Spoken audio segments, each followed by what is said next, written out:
And we're back, ladies and gentlemen. Welcome to the Biblical Hitmen, folks. I am Steven, the host of the show. If you want to support the show, folks, be sure to head on over to YouTube, hit that subscribe button, like, show, share with your friends. Do it for the guests that we have on today's show as well. And you can check out all the shows that we do on audio platforms, Apple Podcasts, Spreaker, Spotify, wherever you like to listen to shows, podcasts, music, all that stuff. We're there. But we've got Andrew, 6gAgenda, brother. What's up, man? What up, boss? Glad to Dude. be here. Awesome to see you again. What's up, chat? How we doing? Yeah, shout out to Nef Hunter. Nef Hunter's here. What's going on? We got Dunt and 7 minutes of freedom. Hey, we got how do I say the Evil Glare? I always mess that one up because shout out Evil Glare. She's awesome, dude. You were hyping me up in the green room. I'm hyped about this show. Me too. Before we get into it, where can the audience check out all your stuff? Yeah, all the platforms. I got my tag up there at 6gAgenda on everything. I try to make it easy. You can find us on all the social medias and where you find your podcasts at. YouTube lives all the time. And yeah, thanks for having me again. Yeah, Super excited. Yeah, dude. So I had a feeling this would be right up your alley. Today's episode, we're gonna get into Majestic 12, the President Truman and Eisenhower. There's something that kind of happens in that time period. Is it a hoax? Is it real? How can we kind of compare it into our reality today? Because I think it's present. I think it's the same thing, just going over and over and over again. Synthetic alien super soldiers. Why did I even put that in there? But I guess we'll talk about that in the Black Awakening. When you hit me up about this show, I knew. See, because I listened to your show the other day when you read out the 4chan predictions. I was like, I bet you he wants to do the MJ12 because of the synthetic super soldiers part of the 4chan. And I didn't even see the title on here, but that's exactly, I knew it. That's hilarious. I love it. Yeah, dude. Cool. There's something about the 4chan thing. I wanted to get your take on that. What's your folks real quick too? Like this is his YouTube channel and stuff. Check it out. He does pretty cool shows. So what is your thoughts with the 4chan predictions? I'll bring that up too. If there's something about 4chan where there's some stuff that came out that Epstein was heavily involved with 4chan chat rooms. He talked to Peter Thiel about it. Steve Bannon got involved. I think that Pizzagate was kind of formed out of that. QAnon was formed out of that. This is a large like Fort Bragg Operation Trust operation that's very similar to the Bolshevik Operation Trust. Trust the plan. The Patriots are in control. We're going to take over. We're going to save the country. But in reality, they're actually doing the opposite. They're more nefarious than the people before because they're telling you that they're going to help you and they're stabbing you in the back in the process. So that's kind of my view. I link 4chan to that movement, right? So I always kind of take it with caution when I read stuff like this. Like, of course, it's going to have truth. Why? Because the people doing it are the people that are committing the acts that are come true, correct? So that's kind of how I view it. Now, some of those crazy details like the synthetic super soldiers and things like that, it might have some weight whenever you take into consideration genetic engineering, etc. But, it could just be sensationalist stuff to discredit the truth. They do that a lot where they'll put, a little bit wild stuff to discredit the true things in there. Yeah. And it's funny. It says MJ12. Well, first of all, this is kind of like the process in the 4chan predictions. So it says, and this is the end of it, right? There's a lot of war and everything that we kind of see going on right now. Then it kind of gets worse. But 3 weeks of nuclear events take place, then a fake alien invasion begins. What would your take be on that? Like a blue beam or something like that? My view is that our government has a lot of technology that they haven't disclosed. Catherine Austin Fitts talks about the breakaway civilization. Like I did an episode on the breakaway civilization. $21 trillion is a lot of money, and you could do a lot with that. And if they are, studying this technology since the 40s, and they already had some style of anti-gravitic technology in the 40s, with Roswell, etc. Whether that be some interdimensional craft that came and then they reverse engineered it later, I still think they have that technology. So they could, they could make it look like an alien invasion, or it could be entities themselves from like interdimensional. But I just really find that highly unlikely. I think it's more likely that our government and not even that, just deeper than our government is working on and has these things.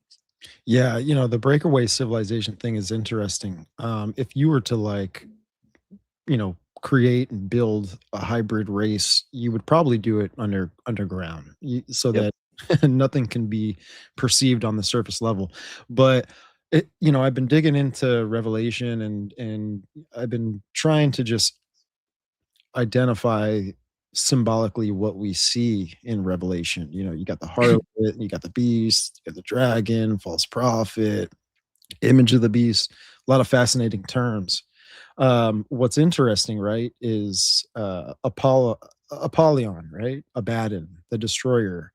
He's an angel that has a key to the bottomless pit, and he kind of unlocks the bottomless pit, and there's a bunch of smoke and fire, and it pretty much blocks out the sun. And out of the earth comes, like what you would think would be something very destructive and almost maybe represent like an alien or something. Who knows Right. exactly.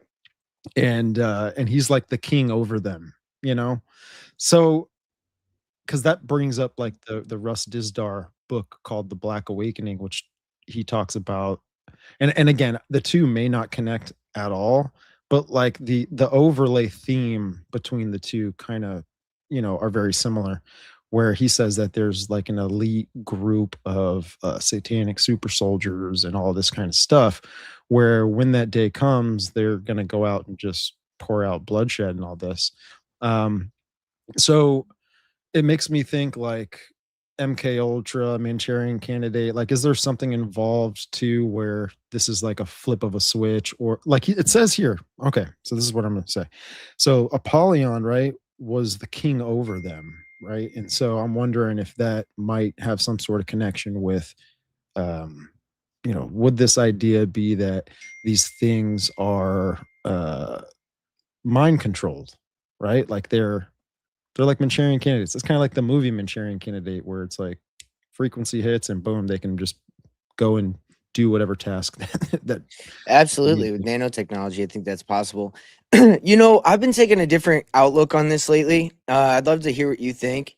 This is going to I'll try not to go off tangent with what we're going to be talking about today, but it's what you're talking about now. And I think that a lot of this is literal, but also spiritual and an allegory. So whenever you think of like all the nations turn on Israel, let's take that for an example. Is it the nation Israel that we're talking about? It seems that they're manufacturing the optics of everybody turning on Israel in a physical way. But my question is, if Israel is supposed to represent all of the children of God, all the whole nation of like everybody, right? Because Abraham represented Israel in the beginning, right? And then as his descendants came, you had Jesus who said, everybody's my children who believe in me. So if that's the case, everybody who struggles with God, everybody who struggles to try to be godly would be Israel, which would be me, that would be you, that would be everybody, right? It has nothing to do with the nation. So if that's the case, all nations are turning on us if you think about it, with the police state, the grid system, the beast system, the things like that. So when you start to think about things in kind of an allegorical but literal sense, I think they're trying to manufacture the optics of a literal Armageddon, when in reality, the real spiritual one is happening at the same time, parallel to it, but we're not seeing that aspect. So take Apollyon, for example. They worship and call the sun god that they worship Apollo. That's the sun. It's a pagan religion. So if their god over them is Apollyon, which would be the destroyer, or their sun god, the pagan god that they worship, right? Then that makes more sense when we're speaking about that in Revelation, right? And then also, as you get into it, I just think that there's something to that where it's not all an allegory. I think it's literal, but there's some esoteric elements to the names and what they mean and the actual things that they are. And if we start looking at it, what they actually are, it makes sense. Now, for example, Peter Thiel looks at this the same way.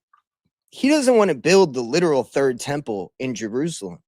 He views the third temple as this whole beast system, grid system that he's building. That's why he's going around talking about the Antichrist and saying that if you're against AI, then you are the Antichrist, because he believes the AI is going to save us from the Antichrist and keep it from coming.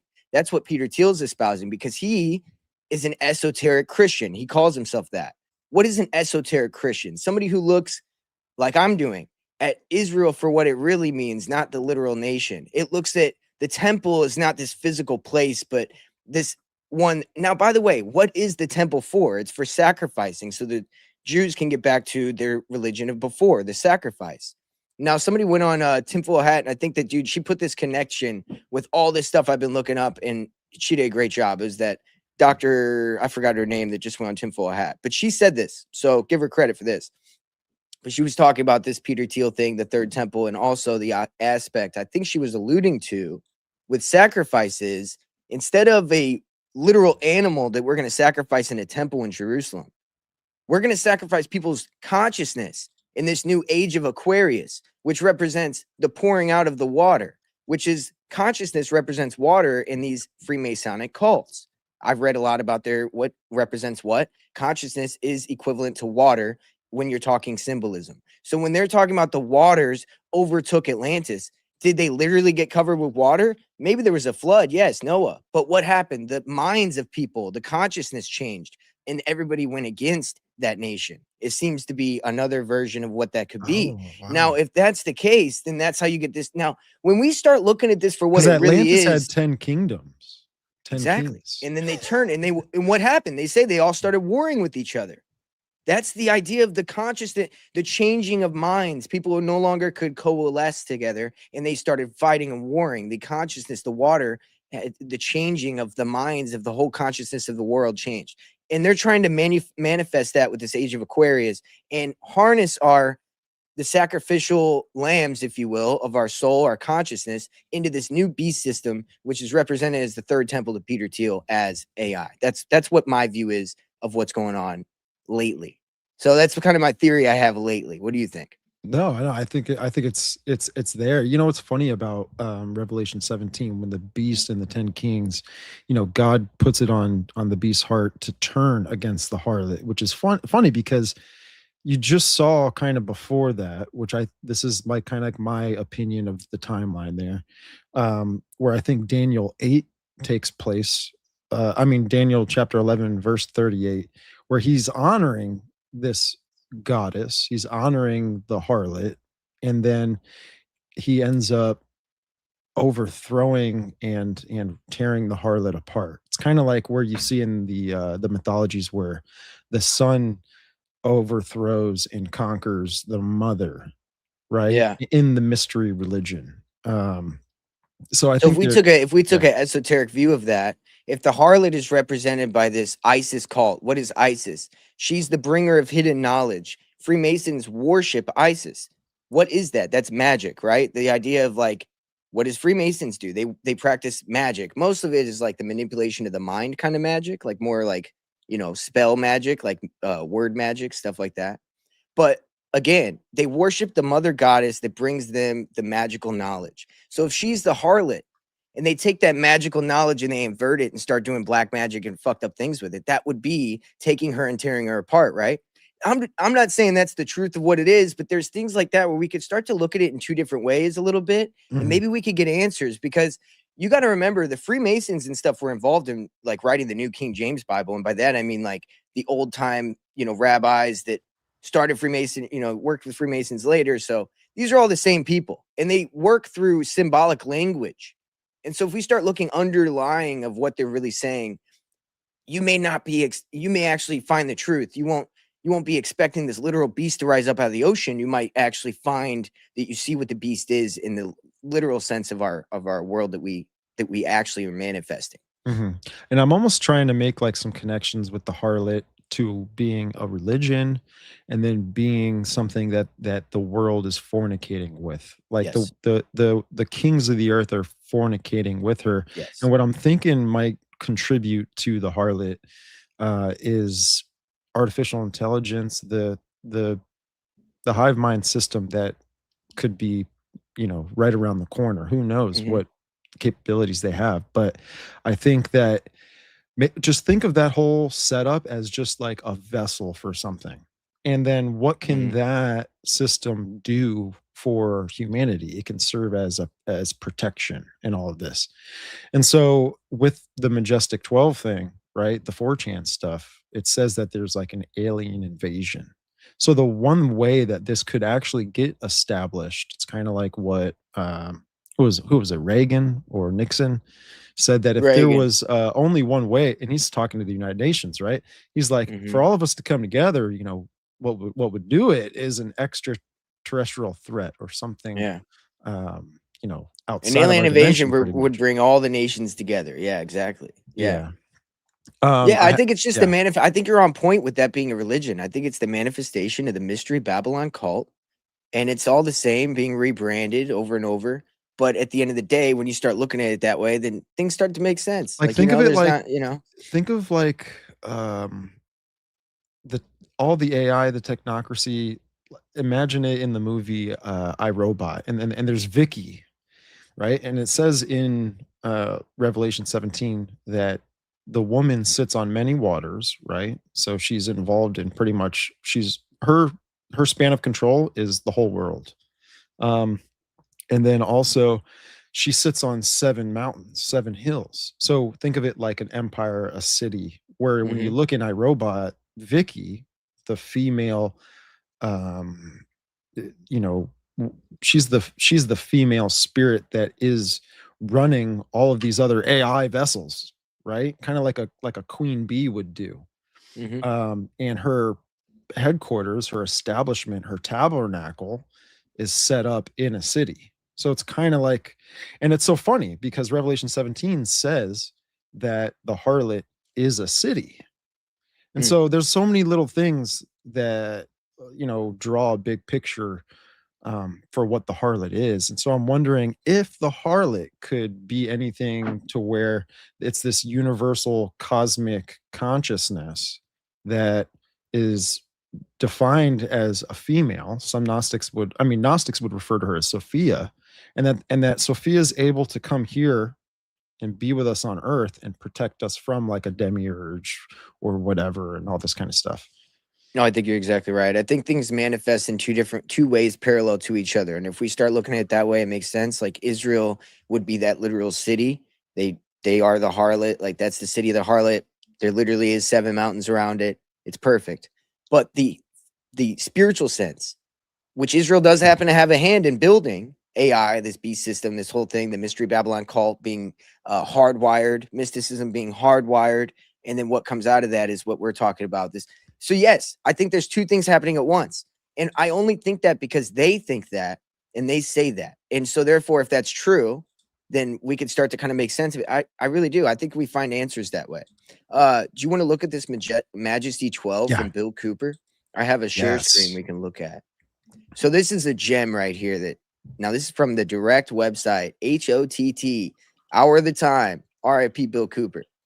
1997, he wrote this. So whenever people think about Bill Cooper, they think that he was, you know, he believed in aliens and he thought UFOs were real and he was a big UFO guy. But I've listened to him a lot, thousands of hours of him, all of his radio shows. I went and found him. You can find him on the Internet Archive, and they're worth listening to. And he many times called it the ufology movement. And so for somebody who is into ufology, why would he call it that? So I just didn't understand. And I found this document and it started to make a lot of sense. So this gets into he was a naval intelligence admiral or whatever. Did you know that? He used to work for naval Yeah. intelligence. Yeah. Yeah. And he had a video. Remember, he saw that we talked about in the pre-show. He saw the UFO coming out of the ocean. It's very similar to Right. the stories we have nowadays, where the same exact story coming off the ocean in California. I was in a fighter jet and I looked down and it comes out, no surface to water, no problem with splashes, nothing. And it was the same exact story from the 90s with Bill Cooper. Right. I know. Should I play the clip? Should I play the story? We can get into that, and You then I'll doing that read into whenever the later? yeah, and Okay. yeah, let's do that now, and then I'll Okay. read into this so we could give context afterwards and be like, okay, so that's how it Okay. started, but now look at what he has to say. Let's So do yeah, it. go ahead. Let's do it. It's and this clip is out of the movie The Hour of Our Time, The Legacy of William Cooper, which is a awesome watch. It really explains like, you know, a lot about his life and what happened to him and stuff. Let me pull this up. William Cooper was awarded several medals for his leadership and heroism during combat including 2 with V for valor. Oh, yeah, and real quick, this is Bill Cooper's UFO testimony when he was in the military. He served on the intelligence briefing team for the Commander-in-Chief of the Pacific Fleet. It was during this time Bill would witness something that would forever change his life. While we were on a transit from the Portland-Seattle area, on the surface, I actually saw, I was the port lookout, and I saw the most incredible thing that I think I've ever seen in my life. And it had such a profound effect upon my view of the universe and the world that we live in,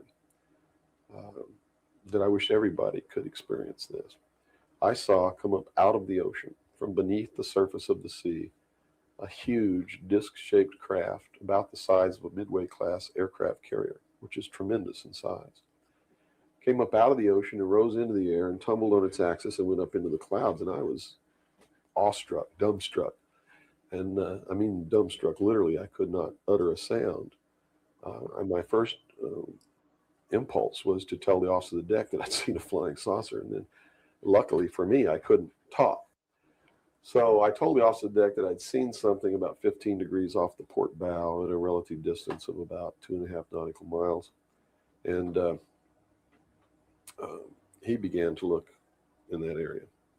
And the starboard lookout had heard me tell him this, and he began to look over there. And it did something that, as far as I knew, was absolutely impossible. I'd been in the Air Force. I'd worked on the state of the art of our aviation capabilities. And here I was on the deck of a submarine in the conning tower. And I knew what we had to be able to have to go underwater. And I knew that the two were incompatible. Here's something that came from under the water and flew in the air and performed maneuvers, and then came back down and interfaced with the water at tremendous speed and remained intact.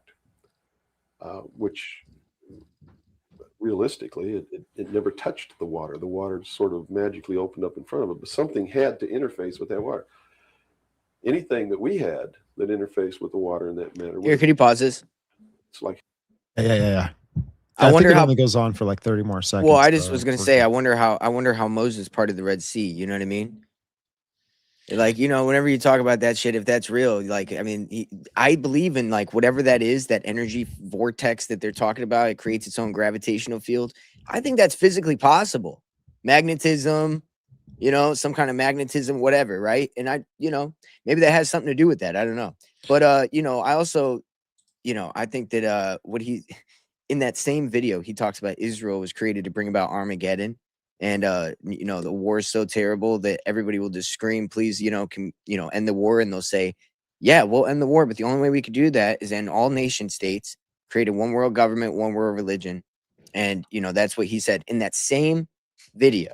So Israel, if you listen to him, it was created and named that for a reason. It has symbolic meaning. Isis, Ra, Elohim. That's what Israel means. So these are three names, the Trinity of this pagan harlot religion. And so it was created to bring about this new world order out of there, because that's the hub of this new place. It's on the 7 mountains, etc. Right? So all that context, I think, is important. But yeah. You know, it's funny too in the occult theme and the overlay of what's going to happen, where all the nations turn against Israel and all that war and destruction and all of that, and the things of Revelation. It's like this huge destruction period that happens, and out of it will be birthed, you know, like this, which is where I think, you know, I think this is where, you know, this false Messiah is going to come up and be the one. It's kind of like, you know, how do I say this? It's like in the occult, when they believe 6, they think 6 is like that almost that finished state, but you've got like there's like a destruction period and then the 7th. And I might be butchering that. I'm not an occultist, but yeah, they say the same thing about 9 and 10. 9 is the imperfect, right before the perfect completion number of 10. So it depends on which occultist you ask. You know, whenever it comes to occultism, the funny thing about them is you'll have 3 different meanings for the same thing. And that's kind of their way of also deception and manipulation of the mind. Exactly. And so one cult will call Saturn, this, one cult will call it, this, and then it'll all have slightly different attributes, but the same thing ultimately. Like when you're talking about Hermes and Thoth, they're the same thing, but there's some attributes that are different, right? So yeah, it gets muddy. Yeah. You know what I mean? I think that's intentional. Right. So, okay. So Bill Cooper saw All right. something, right? Saw Many- a UFO. yeah. I mean, he's talking, he described it as an size of an aircraft carrier that blasted in and out, right? Or was it just straight from the ocean out? I can't remember. He said it came up and then it tumbled on its axis. Now that part's important because if you remember the Tic Tac video, I believe it is, or the Go Fast video, that's exactly what it does. At some point in the air, it literally, you see it tumble and then it takes off in a different way. It didn't have heat signatures, so you couldn't tell what it was doing, but it did tumble. Yeah, and it like so kind of he started described- like, how could sorry, go ahead. it kind of just started tweaking and then like rotating in some Yep. sort of way. And And it took off. in the green room, sorry, I hate to interrupt you.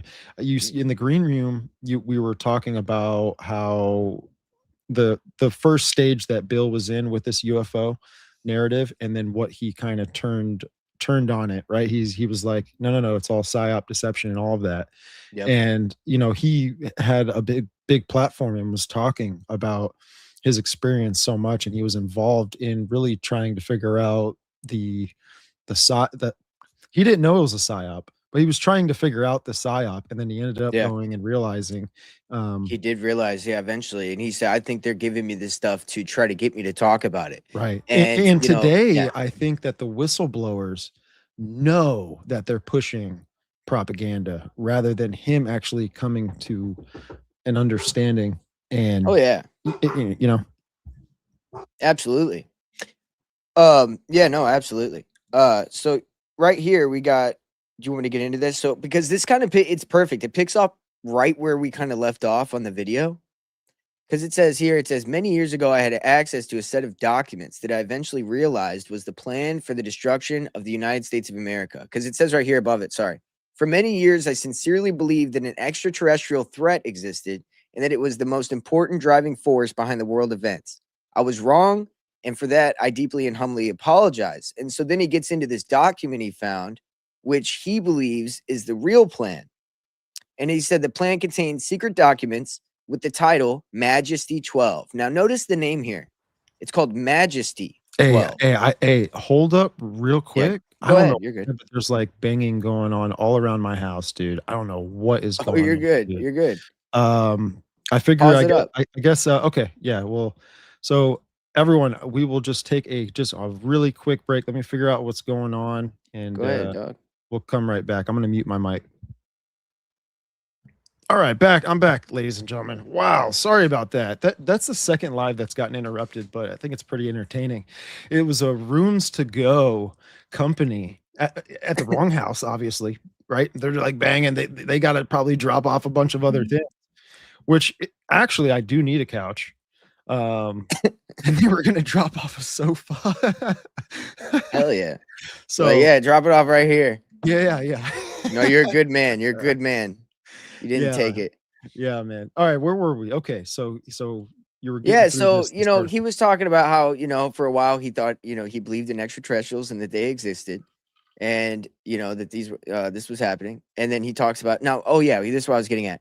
He talks about a top secret document that he finds with the title Majesty 12. Now this is what I want to get to. Okay, there's things that they do here that I've noticed over time of researching. He found a document that never came out. You can't find this document. It's called Majesty 12. He saw it with his own eyes and he wrote about it. Whenever people talk about aliens in this type of content, they call it Majestic 12, not Majesty 12. I think that is their way of memory holding a real thing. Does that make sense? So now whenever you look up Majesty 12 to find Bill Cooper's document, you won't find it. You'll find Majestic 12 stuff everywhere. Right. And so it's like they do that a lot. Yes. They do that a lot with like movies. Like they'll come, like something will drop that's like really means something. Yes. And then they'll drop maybe someone comes out with a song, someone comes out with a movie, and like it's like the same kind of title as something that's way more important than it. And Google will put those search results at first before you can find something that actually is the name. Like they've done that with some things. but Yeah, no, they do it all the time. And I've noticed that through research of things that are, I feel like, the truth, you find that you'll find a bunch of bullshit. This is why I don't go for the UFO stuff, because I've too steeped in Bill Cooper's writings, where I think that he had more access to some of the real shit behind the UFO scene before it became this huge pop culture movement that it is today. Now, he talks here, there was no space between Majesty and 12. I mean, he gets in detail about what it is, right? And he said, this Messiah, these world rulers are going to be the disciples of this Messiah frontman. This Messiah will serve as a buffer between the wise men and the sheeple. He discovered these documents in 1970 and 1973. He was a member of the, like we talked about, Commander-in-Chief of the United States Pacific Fleet. Majesty 12 was in a tall, thin font style. We could skip past that. The plan outlined the formation of a world totalitarian socialist government. It is to be ruled by a behind-the-scenes council of wise men. A so-called benevolent dictator will be represented as the Messiah. So it talks about how the Constitution and Bill of Rights will be scrapped. Parliamentary government will take its place. And all military forces and individuals are to be disarmed except for an internal police force, which, by the way, if we have AI drones and stuff, there's no reason for all of us to have weapons, right? Because we're safe. So it makes sense that they would actually disarm us because we are still protected. right. Yeah, so we could keep going, but yeah, it just talked about one military police force, one world police force, United Nations. This is the whole deal, dude. This is like everything. I think all this stuff with aliens comes into this.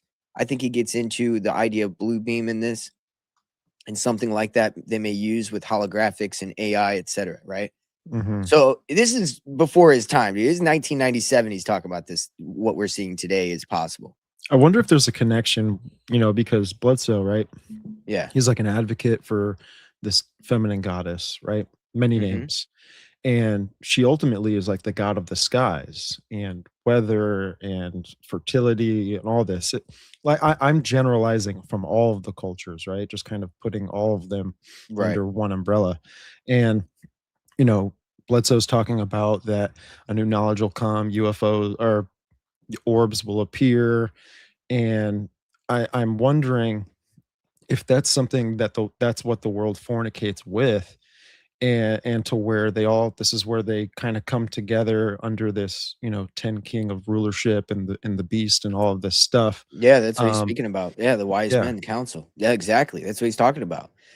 And honestly, this whole document is just so illuminating. We should get into it more. It says the sort, because I think all this is really a nutshell of everything that I've researched in the past years, and it's actually all facts. It says the source of this conspiracy will be found in the body known as the Illuminati, is made up of the highest adepts of combined total and so-called fraternal orders and secret societies, bound together by blood oaths, secret religion, and the promise of an elite status within regional government or this world super government that they plan to make. So their religion's based on the Kabbalah, Luciferian philosophy, and the worship of the sun. I believe that really just represents intellect. But in their own words, if you're not one of us, you're nothing. So it's largely an open conspiracy. That's why people like us spend so much time researching and coming up with answers about this, because, it's just, they coordinate this global conspiracy by waging psychological warfare on the rest of the conspirators, telling each one no more than is necessary for him to fulfill his designated role, often with explicit recognition neither of his role nor of the unarticulated rules that govern him. So, dude, they're just being manipulated. And the overwhelming bulk of the conspirators do not know that they are part and in service to a power somewhere so organized and subtle, so interlocked and watchful, complete and pervasive, that they had better not speak about their breath when they condemn of it. That's what this guy Daniel Posner said. I would look into him. He's quoting Woodrow Wilson. Holy shit. I didn't know that. So that was a president that said that shit. So I would take that for real, dude. I would listen to that. You cannot hope to understand the philosophy of any of the branches of the mystery schools without many years of study and complete knowledge of their symbolic language. And that's kind of what I'm speaking to when we're talking about the Bible and we're talking about Israel and turning of the nations. And I think that, there's a lot of that in there. Well, ultimately, Kabbalah is it's like Jewish mysticism to the Torah. Yeah, You for know, real. in some sort of way. Shit, So dude, so man. everything that happens biblically, everything that they take out of the Word of God, they end up, I think, twisting it and mystifying it and bringing it more into an esoteric perspective, which then feeds all of the other, it feeds all of the other, you know, sections of the mystery religion. And they just, Yeah, it does. they're throwing, and it's like each section of the mystery religion, like they come up with their own, I don't know, they come up with their own system of it, but it still shares the same overlay of everything else. It's just different names, this, that. They change a few things. Maybe they fractionalize the mother goddess into, 5, 6, 7, 8 other female goddesses, right? That ultimately, the mother god is an umbrella over all of those. And so they do that with the Greek mythology. Even just the Hindu mythology is wild. That's been broken apart into many different pieces. Yeah, I think a But lot of if the you bring Kabbalah, it all yeah, together, yeah, I think the Eastern religion and Kabbalah, Talmud, all that stuff, I think it connects. Mystical Right. Judaism and all that connects, I think, very deeply. Freemasonic, New Age religion, all that stuff. Yeah, and it's funny because I talked about it last show, but I think this all kind of started from the serpent in the garden. I think he taught his own theology. It was mystical, right? Because I think it was mystical because when we see him telling Eve, "Hey, surely you shall not die, you be as gods." Like, she didn't know what that meant, but it was seducing, and she was beguiled, and she ate from the fruit, which then ended up doing the exact opposite of what the serpent was telling her it would. It Yeah, was like a psyop, that happened in the garden, in my opinion. And absolutely. that's how crazy good these things sound, because there's a lot of truth. There's some truth into it, but ultimately it's a lie. Yeah. Hold on one second. My camera Yeah. went out. One Yeah, second. yeah, no worries, no worries. You're good. We'll get him back All in. Hold right. on. Good shit. All right. We're good. Ooh, Yeah, that was yeah, quick. All right. Cool. yeah. So, yeah, dude, no, that's absolutely what I think is going on. Yeah, my camera just like went out while I was reading that for some How reason. would you compare where we're at today with these whistleblowers and all of this? There's different groups of whistleblowers, but ultimately they come together into like a council, it seems like. Mm-hmm. Like, what do you think about that? Do you think these people know that they're pushing a narrative? It's hard not to think so. Oh, I mean, dude, I don't know. There's some wackos out there too. A big part of it is like there is a lot of wackos. I don't know how else to describe it. I mean, people that are like channeling. I mean, speaking of, all right, Oh maybe we yeah. should share it again. Why don't I show you this? Yeah, yeah, So yeah. while we're talking about this, we were just kind of talking about the lady, the new religion. Here, let me go ahead and get this screen ready to share. And I could show you that, and I could show you the picture of her Bledsoe, I believe it is, with her Is behind this them. it? Oh, here, I got you. I got you. Here, Okay, cool. I'll throw it up because it'll equalize the sound and stuff Okay, immediately. cool. Let me send that picture as well Okay. to you while you do that. This makes me Because laugh. that'll bring it all together with the picture of Bledsoe there and shit with her behind. Right, It's right. hilarious, dude. It's crazy. Oh, it's so telling what they're doing. So you ask me, yeah, 100%, dude. They're in on Okay, so all right. Here's this picture, right? it. Shannon Blake. Now you can find very explicit photos of her online. You can find, a lot of things about this girl. I think that this is the whore of Babylon. Now, pardon my speech, but if we're speaking biblically, it's not literally the whore of Babylon like that rises up on the beast. But I'm saying it is.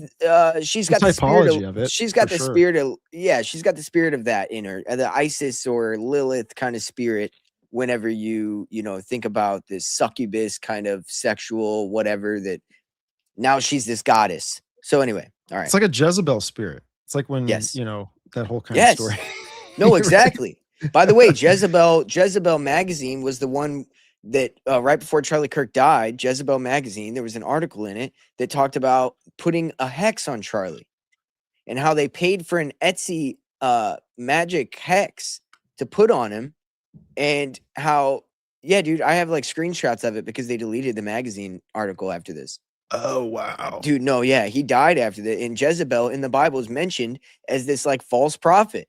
So anyway, go ahead. Yeah, let's do it. Yeah, it's wild. So yeah, man. So this is the girl that we're gonna play a video of, and this is Bledsoe. Look at, by the way, you've got the bulb next to her side representing.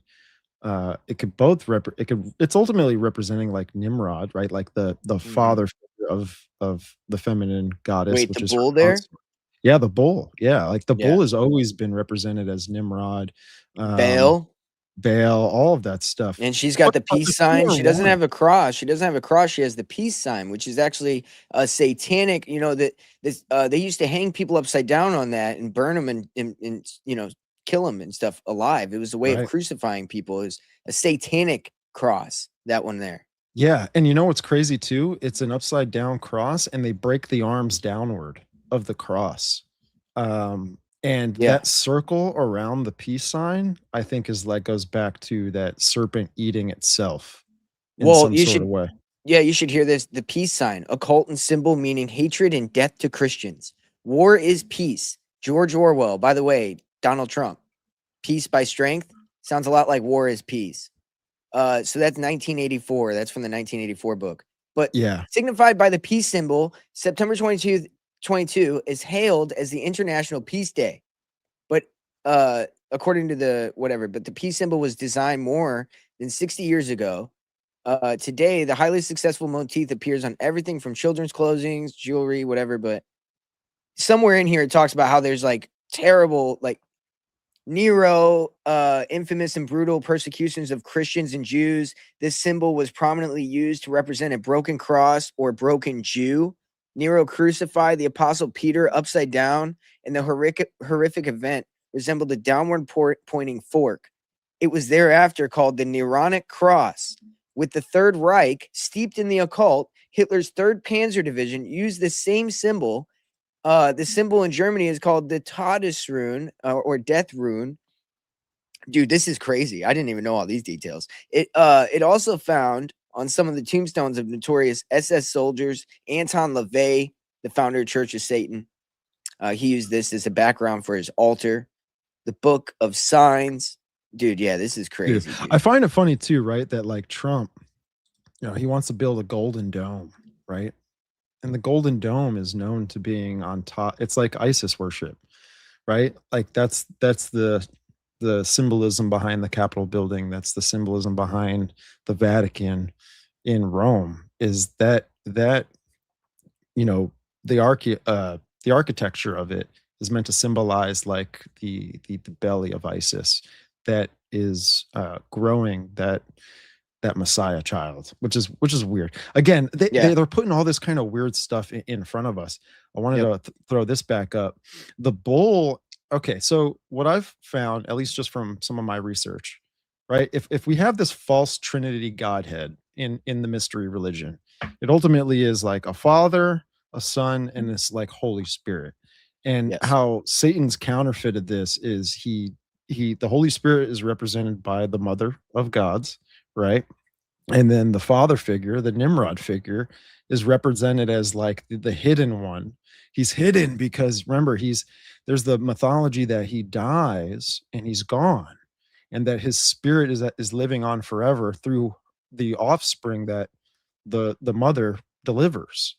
And so the bull is represented as both, I think, Nimrod, you know, that father figure that's hidden, and the son, and well, absolutely, and the mother, because absolutely Hathor, right?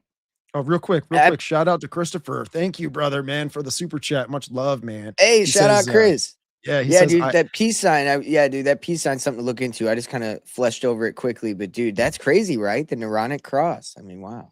I know. And the blue aura that's coming off of her. The blue is coming off of her, I think, because the blue color has always been attached to the goddess, and it's represented in Ishtar and the Ishtar gate, and also the the frog goddess in Egypt known as Heket. Now for Ishtar, the Ishtar gate was blue. And, you know, Heket was also in some of the pictures that you see that they crafted on like the walls and stuff. It's like this blue aura, like, Yeah, you know, Hekat's, this blue yeah. shade Well, of a if I color. may show you this real quick, because this is exactly what we're talking about, dude. That's why I'm saying it's the rebranding of the ISIS cult. Yeah. Here, hold on. Let me go ahead and pull up this entire screen share, and then I'll show this to you, because this is what we're talking about, dude. Now, you look no further than the symbols of old ancient Egypt. Look at this. You got it up? Yeah. Okay. Yeah. I'll show Okay. you. So here's Apis the bull, right? Represented by Taurus. Look at his head. That egg or that ball there is the universal egg, right? It gets broken open in another picture, which shows that the age of Taurus has ended, and now it's the new age of, I believe it went into Aries after that, or no, Pisces after that. Wow. Now check this out. What does Isis have on her head, dude? And she's wearing blue, just like you said. Yeah, dude. Dude, it's on her head. So I'm saying this is the rebranding of the old ISIS cults. That's all this is. And so when you understand this context that goes back to like a long time ago, it starts to all come together. So I see right through all this UFO bullshit. It's a rebranding. It's all it is. It's Mystery Babylon, baby. I love talking about it, man. I love it. Me too. All right. So this late hi, Chris. What's going on, Chris? And what is the pictures behind him, by the way? Oh no, kind of wild. Dude, they're very macabre. You know, they're like Epstein photo gallery looking. You know what I mean? Like the kind of art he's into. Yeah. All right. So I got the video here. Yeah. Let's listen to this crazy. Yeah. So this is the girl. Yes. Shannon Blake. She's a singer, a OnlyFans girl. She's everything. She's now ISIS. Golly. And she's so right now what she's doing, I just muted it because I don't want really that demonic language to do anything to me. But did you pull it up? I don't know if you pulled it up. We didn't. I don't have it up yet. Oh, yeah, pull it up real quick. Yeah, and quickly, I said, she's gonna be the personification of the lady. And Red Koala, he was like, "Yeah, I'm telling you, man, that's what it is." Now, I think he likes that. I think he's like, "Yeah, that's a good thing." I don't know if he's into that or not, but I don't look at that as a good thing. Here. Okay, I got it now. There we go. Here we go. I've got like 10,000 tabs open here. Come on, now, show a quick audio clip, like just quick, yeah, so they can understand just a little bit. Okay. This is like tongues to me. Okay. She is in Kundalini awakening right now. She is reaching the crown chakra and all of that. When you see Eastern mysticism and you get involved in trying to trace it throughout all of Eurasia and just like that Middle Eastern and Indian, India area, like they all kind of end up going back to like the chakra kind of systems. And when you hit Kundalini awakening, some people in their experience with it will talk just like this, or they'll laugh like a hyena, or they'll be bouncing up and down. It's like this. But that's where dancing. It's this idea of releasing this primal internal carnal nature of like like that vibratory, right? The bass of like music does that, right? Yeah. Like techno music, it hits that core root chakra, they call it. But it's not good to be trying to hum different parts of your shot, like playing around like that. I don't think it's necessarily. Well, picture this. Ultimately, it's a serpent spirit that you're releasing from the base chakra, and it. When you hit Kundalini awakening, that's when the serpent goes up the spine, hits all the 7 chakras, and then that spirit becomes one with you. Someone put it in the chat a while back, but they said that, this was the Brain Files. He said that that serpent, and from the beginning of the Bible, this is what is represented as like Rahab or Tiamat or Teom or Leviathan, whatever. And Mhm. it's characterized in not only like the Enuma Elish or, and plus just how this god is represented, even just the Minoan snake goddess, right? The snake spirit is always feminized. Mhm. It has goddess properties, I guess you could say. Well, that So, chat also mentioned that Tiamat is represented by deep waters, yes. deep consciousness. The Kundalini spirit would rise to your pineal gland, which would be in the deep conscious part of your brain. And obviously, he gave them forbidden knowledge as they could become God. So they may have been the first enlightened beings in a sense of this Buddhist enlightened Luciferian doctrine enlightenment, right? And so that Mhm. might have been what that was referring to whenever he had them bite of the apple and came up. So that might have been this conscious awakening of material awakening of this false light, where they weren't meant to do that in the garden, right? But they did it anyway, And Right. so I don't know. It could be that. And again, it's a literal thing happening symbolically. And I think if we look at it hold two things in our heads at once like that, we start to get more answers. Yeah, this is I just looked this up real quick, but it says the pine cone symbolizes fertility, immortality, and enlightenment, frequently associated with deities linked to regeneration and the divine feminine / masculine balance, Yes. which could be, rebus is like that whole idea. And It says Venus is Venus. represented by the Yeah. apple. Yeah, Venus, the Roman goddess, and Isis, the Egyptian goddess, are key goddesses connected to this symbol representing fertility, and in the case of Isis, the transition of life. It also often represents the pineal gland. Yes. So, And so the apple, or that they take a bite of is interchangeable with the pine cone in that sense, because wow. Venus represents the pine cone. Venus is represented by the apple, the big apple. You also have, like I told you, the pentagram is based off of the precession of the star Venus, the planet Venus in our skies. That was written by George Washington, a Freemason, and so that's why he based he wanted to manifest that energy, because he believed, he worshipped Isis, Venus. And so this is all written by George Washington. I mean, our founding father spoke about this. So this is real. I mean, it's not like, so yeah, anyway, just saying, yes, these are Wild, interchangeable. man. So when you start to realize what's interchangeable and what's not, shit starts adding up. Right. Crazy. Yeah, man. So I have some. Have you looked at the FBI files of Majestic 12? No, yeah, let's get into some of the mainstream stuff about it. Yeah, we should talk Yeah. about, Alan Dulles and stuff later. He was on the board of Majestic 12 whenever they started it. Right. That's an interesting character. But yeah, go ahead. So here's like the claimed history of it, right? So according to the conspiracy lore, because this has been debated back and forth, and it's ultimately been stamped as bogus, and you'll see it in the documents when I pull it up. But President Harry S. Truman, the lore is this, right? Is that he created MJ12 by an executive order on September 24th, 1947, shortly after the alleged Roswell UFO crash in July 1947. The group was supposedly formed on the recommendation of scientist Dr. Van Bush, right? Yeah. And Defense Secretary James Forrestal.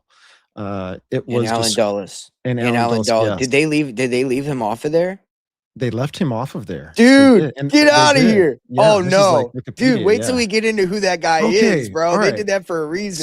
Sorry, that excited me. So I mean, let's get into it. Yeah. So Alan Dulles. Yeah. These are go ahead. So who are these people? So this is like a little, is this the head of MJ12? This is who formulated this? Yeah, these three guys were the okay main figures that probably had underlings that, did things for them. Gotcha. As well. And real quick, it says here it was described as top secret research and development / intelligence operation, reporting directly and only to the President of the United States. Harry S. Truman, a Freemason, who was a Freemason. I did did you do the wax museum in school when you were younger? Yeah. Dude, I did mine I was Harry S. Truman. Because he's from Missouri, and I picked him. It was like him or not Mark Twain, but what was his real name? Tom Sawyer. It was him or Tom Sawyer. I was like, I don't know which one to pick. I was like, I'm doing Harry S. Truman. And so I did a whole biology on him, dude. This guy's like from Missouri, but he was a Freemason and he decided to dump all the nuclear waste from the Manhattan Project right here in his home state. We got many nuclear waste sites here that are like right in town. Like, you know what I mean? Like, it's kind of crazy the way they decided to do it. Oh, jeez. It's pretty fucked up. I live not far from them, so I know this is real. You know what I mean? And Yeah. so anyway, Harry S. Truman, a Freemason, but Alan Dulles was a Freemason as well. He was the first civilian CIA director. Now, how could that be? Well, because he was a master Mason, I'm sure, and you shake hands with the right people, you get put places that you wouldn't otherwise get put. But he was involved in the Iranian coup in 1953, the Bay of Pigs invasion, and he was a member of the Warren Commission with President Kennedy's assassination. So they had a Freemason handling the Warren Commission, Alan Dulles, and we know that Alan Dulles gets brought up a lot being a shady character related to the JFK assassination. So again, I think that they hid him from this for a reason.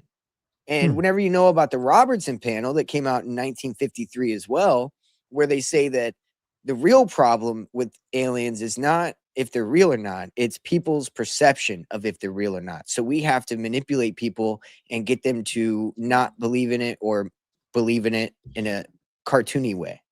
So that's a very important aspect to this. We'll get into the Robertson panel later. But yeah, so these are all very contextual things that need to be brought in that nobody talks about in the UFO movement.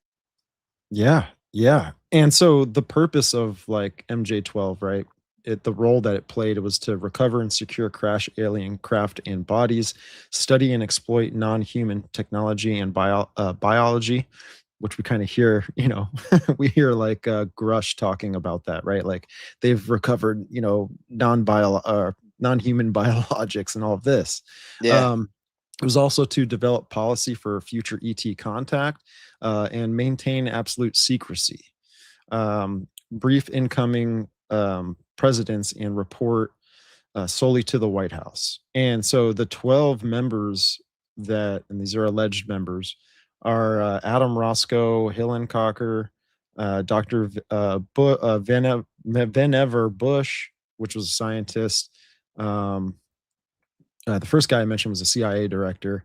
James Forrestal, Secretary of Defense. General Nathan Twining, which is an Air Force guy, but on and on and on. And there's 12 of them. So this is basically, you've got an astronomer, scientist, Air Force, Secretary of Defense, scientist, and CIA director pretty much over the whole entire thing. Yep, exactly. And so, and then of course we know from the Robertson panel, maybe I should read a little bit from it here, so we could give that context. Like it literally says, these are guys from Project Blue Book, USAF. This wave included incidents in DC, so they just had a memo where they said, in the past several weeks, a number of radar and visual sightings of unidentified objects have been reported. And then later it talks about, it's hard to find, it's a Wikipedia thing, so it gets into all the details of it. But at some point, they pretty much say, oh, here we go, the Robertson panel. You have Alan Hynek, who's an astronomer and consultant to Blue Book, I've seen him come up with other nefarious things, and a bunch of CIA directors and physicists. And they pretty much had an informal meeting where they all talked about how we need to keep this shit under wraps and start changing the optics of what UFOs are. And after that, you have this Hollywood, all this crazy shit starts coming out after. Dude, this is wild. This is literally Men in Black, the movie. Absolutely. Like this whole thing is Men in, like the Majestic 12 would be the Men in Black. Yeah. And why I think this is because, in that movie, you have K, and K was known to actually make contact with the extraterrestrial race, which follows in suit of what takes place after Truman in all of this. Because Eisenhower allegedly, right, through the UFO folklore, will actually met with an extraterrestrial race, the Nordics, the tall whites, the Etherians, whatever you want to claim it that they were. He described them, first of all, they were like in a hangar, right, in some undisclosed location, right, and he claimed that these entities were calm and telepathic, and sometimes the story kind of migrates grays into it and all this. Again, like the Yeah. story is not really. Yeah, you know, if I recall from researching this, I believe the Admiral Byrd story came out around the same time as what you're talking about. Am I correct? I might have to look into that again. But, Oh, you know, Eisenhower and that story with Eisenhower and Admiral Byrd, I think a lot of that was this, you know, this is after World War II. It's like 10 years after World War II. We've got this kind of, you know, in my opinion, if you look at shout out Eric, by the way. yeah, I did a show with him. Hope you've been well. Hope you've been well, brother. Yeah, it was awesome. Yeah, I saw that. That was amazing. So yeah, what was I gonna? So this is about 10 years after World War II. If you look at it the way I kind of do, I think, you know, with Operation Paperclip, we bring the Nazis over. Then all of a sudden we have these narratives start coming out. Admiral Byrd goes to Hollow Earth and there's UFOs with Nordic, you know, Aryan style aliens. So that means we get this technology from aliens. So Aryan, like, did I say that right? Aryan aliens. So that means like Nazi Aryans are the ones that are actually, isn't that ironic that right after Operation Paperclip, we have this propaganda coming out about an admiral that goes and meets aliens and gets his ship controlled in Hollow Earth, and they bring him into this, you know, Utopia, and they say how, you know, they have all this, you know, free energy and they could pretty much stop our world in a minute if they wanted to. And but again, it's this propaganda, and I believe the Eisenhower story is also a part of this. So when you take that into context, these are the stories being created kind of like today with the deep state creating these stories again. You know, where 4chan, Epstein, Steve Bannon, Trump are all connected to 4chan and QAnon, and this development turns out that there's like this whole behind the scenes development with these characters. I think it's the same thing with the UFO movement. Yeah, you know, and it's like a can that they kick down the road, right? With all of this, and if you think about it, it's been going on since like the 40s. I find it interesting when even just Operation Paperclip took place, right? You got high jump, all this stuff, right, going on in like the Right after each other. 30s and Yeah. 40s, and I'm wondering if the United States, when they took their 1600 or whatever, how many scientists that they brought over, if this was some of the briefing or debriefing information that they got from the Nazis, right? Like I'm wondering if this was going to be the next step in the Nazi movement if they didn't face financial, efforts being lost throughout the war and all of this kind of stuff. So I'm just wondering if this was part of their plan, and, No, and see, we I just think kind of that took it over. Yeah, I think that it never stopped. I think that they continued their plan here and with us, and it was always a joint effort. Because whenever we got to take into context, right? Prescott Bush, a Skull and Bones member, who's got very heavy, obviously, connections with the government in our country, and Deutsche Bank and our Wall Street bankers are all connected with him. And he went over to the Thule Society. He was connected to the Nazis. He helped fund the Nazis through Deutsche Bank and also the Bolsheviks. Now, when you take that into account, and then the Nazis, Operation Paperclip, they come over here, we have this pony show trial in Nuremberg where we take a bunch of generals and people that don't really matter as much as like the people that we took, right? And we put this show trial out, and we create this victim society in Israel that just got created by Hitler. He just literally formed Israel with, the Havara agreement with the Zionists, working with them. So when you take all this now and then wrap it together, and then what do? They continued it here. That's all it was. And then you have Bush comes out, talks about a new world order, just like Hitler, right? HW, whenever he's president. And during that time, Right. you have the same CIA. He was a CIA director during the times that they're doing MK Ultra and things like that, like continuing in Iran Contra. All these things I think are just one group. And Tim has something whenever he talks about this, Tim Constantine. Shout out Tim. He always talks about how it started with the Nazis. And he's not wrong, because the Nazis didn't lose. They just created like this scapegoat country. They left it. They, created this guy that, was going to be the villain. And then they move on and they keep the movement going. Eugenics never stopped. The development of these systems never stopped. And so here we are today. And I mean, think about it. Think about the bell from the Nazi bell, where it was like floating. I think that the Nazis had this anti-gravity technology, is my point. And they brought it over here. Yeah, and I'm wondering how the lady presents herself in all of this. And I'm wondering if that anti-gravity technology, the 0 point energy, the manipulation of the dark matter and the dark energy because those things have gravitational properties. And if you can manipulate that, then you can exploit gravity. I'm wondering if this will play into, well, it is playing into the UFO phenomenon, where this, this might be connected to something wild. Like, what if this, It is. all Yeah. this UFO stuff connects to that? Ultimately, the lady is the one that is helping do all of these things, helping move these crafts, whatever. Because when you get into psionics and you see what these people have to say with the conscious connection with the UAP or with the UFO phenomenon, they're always talking about the lady. And J2 Psionic Asset, in an interview that he did on a podcast, he says that the lady has everything to do with disclosure. And so again, like, these people could be crazy. These people could be, hardwired a little different, Oh yeah. or they could be having these visions and these experiences that ultimately, I believe, are given by demonic forces. Deuteronomy chapter 13, when you read that right there, verse 1, 2, and 3, God's calling out false prophets. He's not calling them out in the way that you would think. He's saying, yeah, what they're saying about their prophecies and the wonders that they're doing, aka controlling crafts or UAPs and stuff, that they're not wrong. But it's the second part right after that is the blasphemy. And after these false prophets would be saying all of these things, doing all these miracles, they ultimately turn the people away from God and turn them to other gods, which I think is where the lady involvement is. And if she's all about disclosure, then people are going to ultimately like fornicate with the harlot. You see kind of how I'm like, how I'm Oh yeah, processing it is this all a little bit? connected. I think you're right, and I think if you want to sell a movement, you have to show that. Okay, so if you want people to believe in this concept of singularity, right?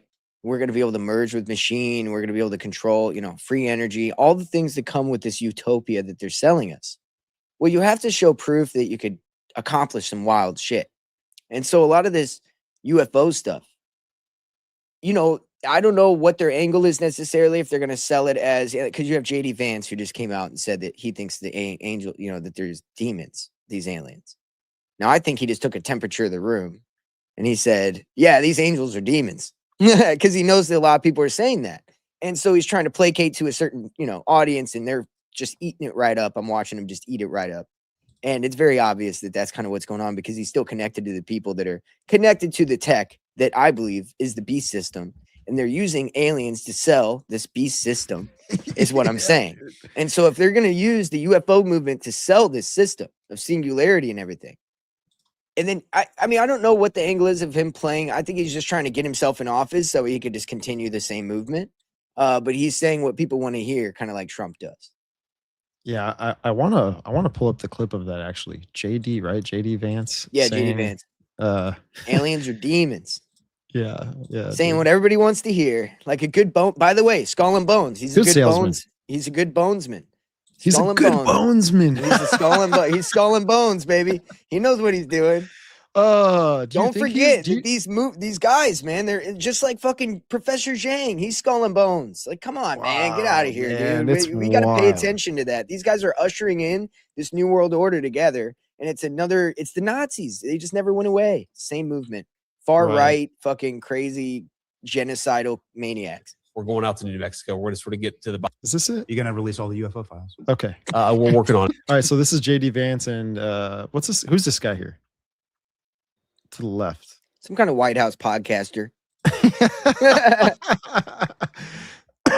So we'll hear what he has to say about aliens, demons, and all this fake propaganda that I don't like. I agree with you. I think he's selling this.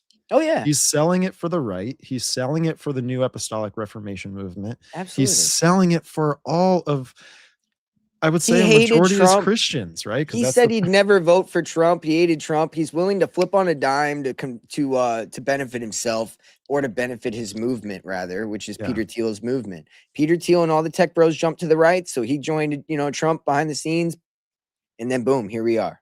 Now, does he wear makeup or no? I believe he does. I don't know about mascara. People have said mascara. I'm not sure about that one, but he Golly. definitely wears some kind of makeup. Definitely. It's funny. When I came in, I was obsessed with the UFO files. And then you start getting really busy worrying about the economy and national security and things like that. But I've still got 3 more years as vice president. I will get to the bottom of the UFO files. Okay. Have you peeked? Have you done a peek? Have I what? Have you done a peek? Have you So I actually haven't. I have full not. Independence Day. I have. I have not been able to spend enough time on this to really understand it. Yeah. But I am going to. Trust me. I'm obsessed with this. I've already had a couple of times where I'm like, all right, we're going to Area 51. We're going out to New Mexico. We're going to sort of get to the bottom of this. And then the timing of the trip just didn't work out. But trust me, anybody who's curious about this, I'm more curious than anybody. And I've got 3 years of the very, very tippy top of the classification. I'm going to get to the bottom of it. Okay. So you haven't been to Area 51 yet? Not yet. Some not people yet. say they keep the UFOs in Ohio. Hangar 18, Hangar 18, right? I've heard that as well. But I don't know. I haven't looked into it yet. Okay. All right. Well, we're waiting for it. We saw aliens.gov. You know me. We saw aliens.gov. I don't think they're aliens. I think they're demons anyway, but that's a longer time. Oh, let me slide that in there. I almost forgot. I almost forgot to mention. Okay, so let's mention who is JD Vance's PR guy? Who is he? I don't know. Bucky Carlson, Tucker Carlson's son. Wow. What does Tucker Carlson call the UFO movement or the UFOs? Demons. Yes. I don't trust that guy for us. These guys are all in the same movement. They're in the same zenith of like orbits. Like, come on, man. Right. We got to see through their words and look at who they're rubbing shoulders. And you know how I think like all of them in whatever side of the aisle that they're taking, I'm not specifically talking about government, but I'm talking about just even like for example, Professor Jiang, like he would naturally go to the left side, in my opinion, with things.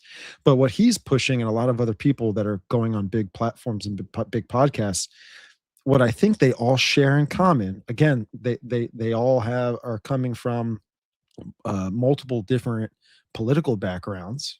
That's to umbrella everything, right? That's to for propaganda to have full span of control, right? Yes. But they're ultimately pushing a Gnostic ideology, a Gnostic way of thinking.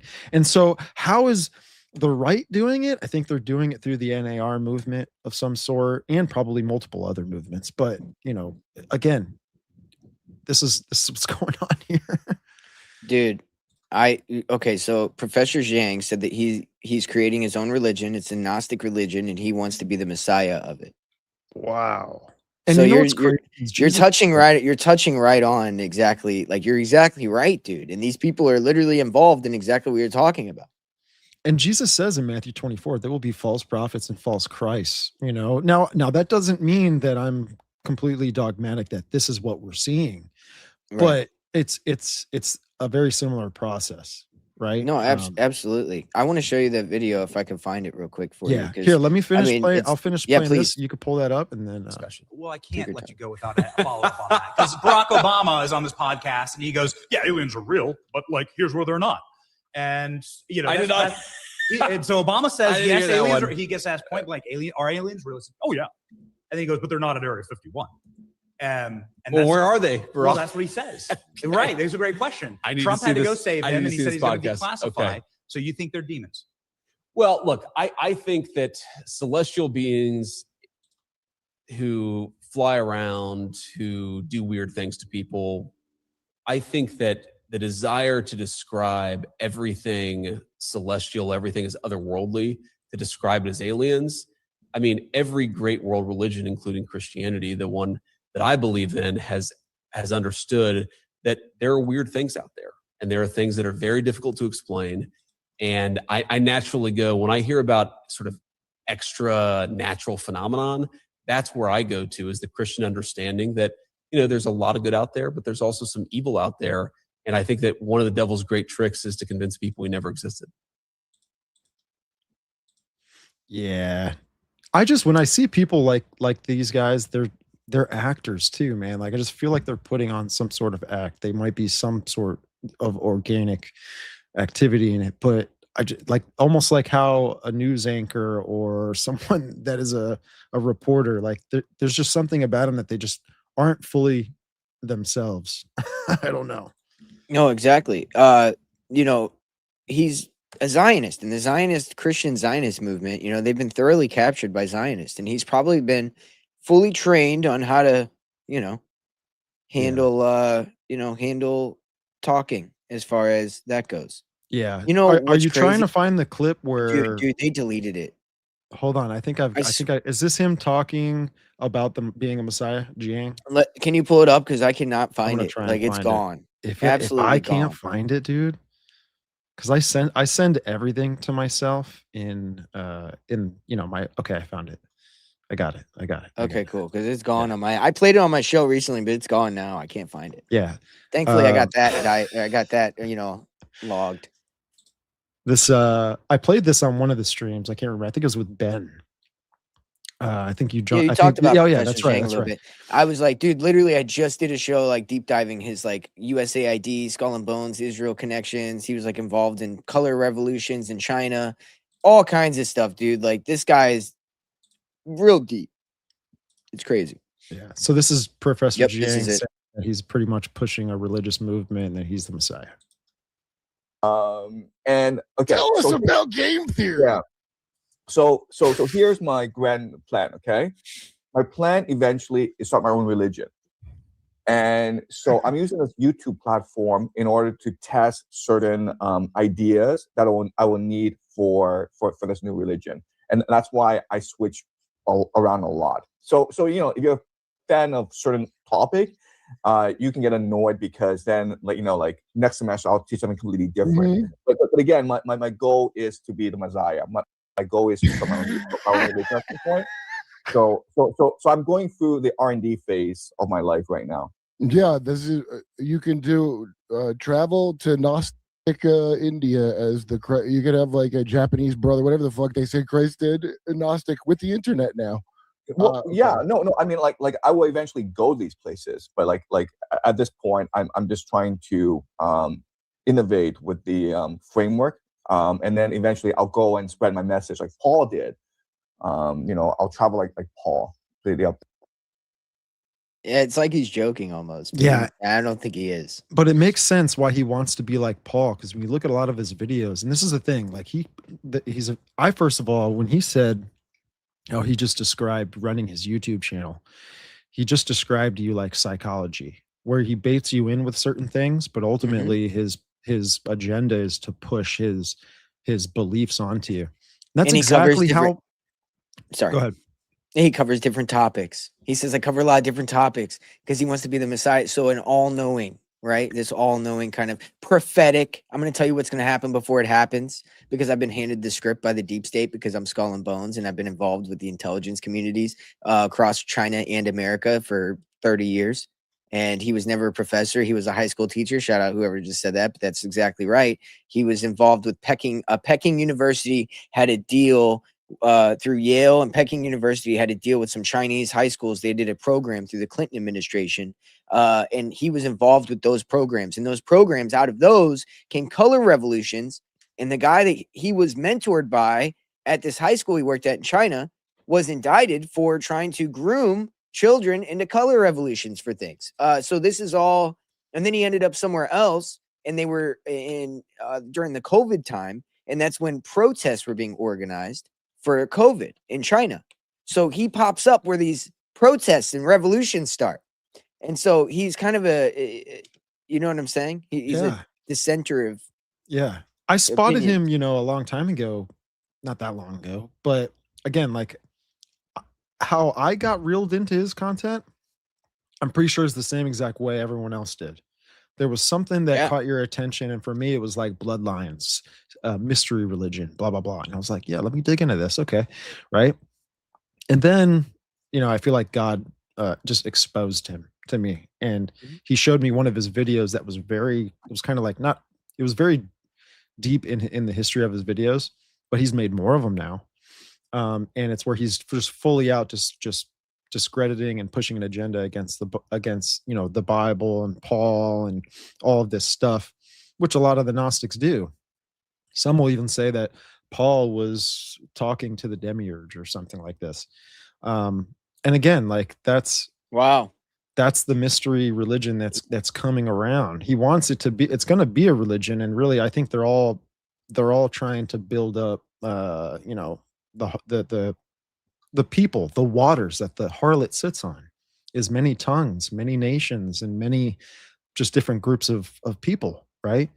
And so that's what I think is going on here, specifically too through the internet, and how fast things get out, how information just reaches thousands and thousands and thousands and millions of people.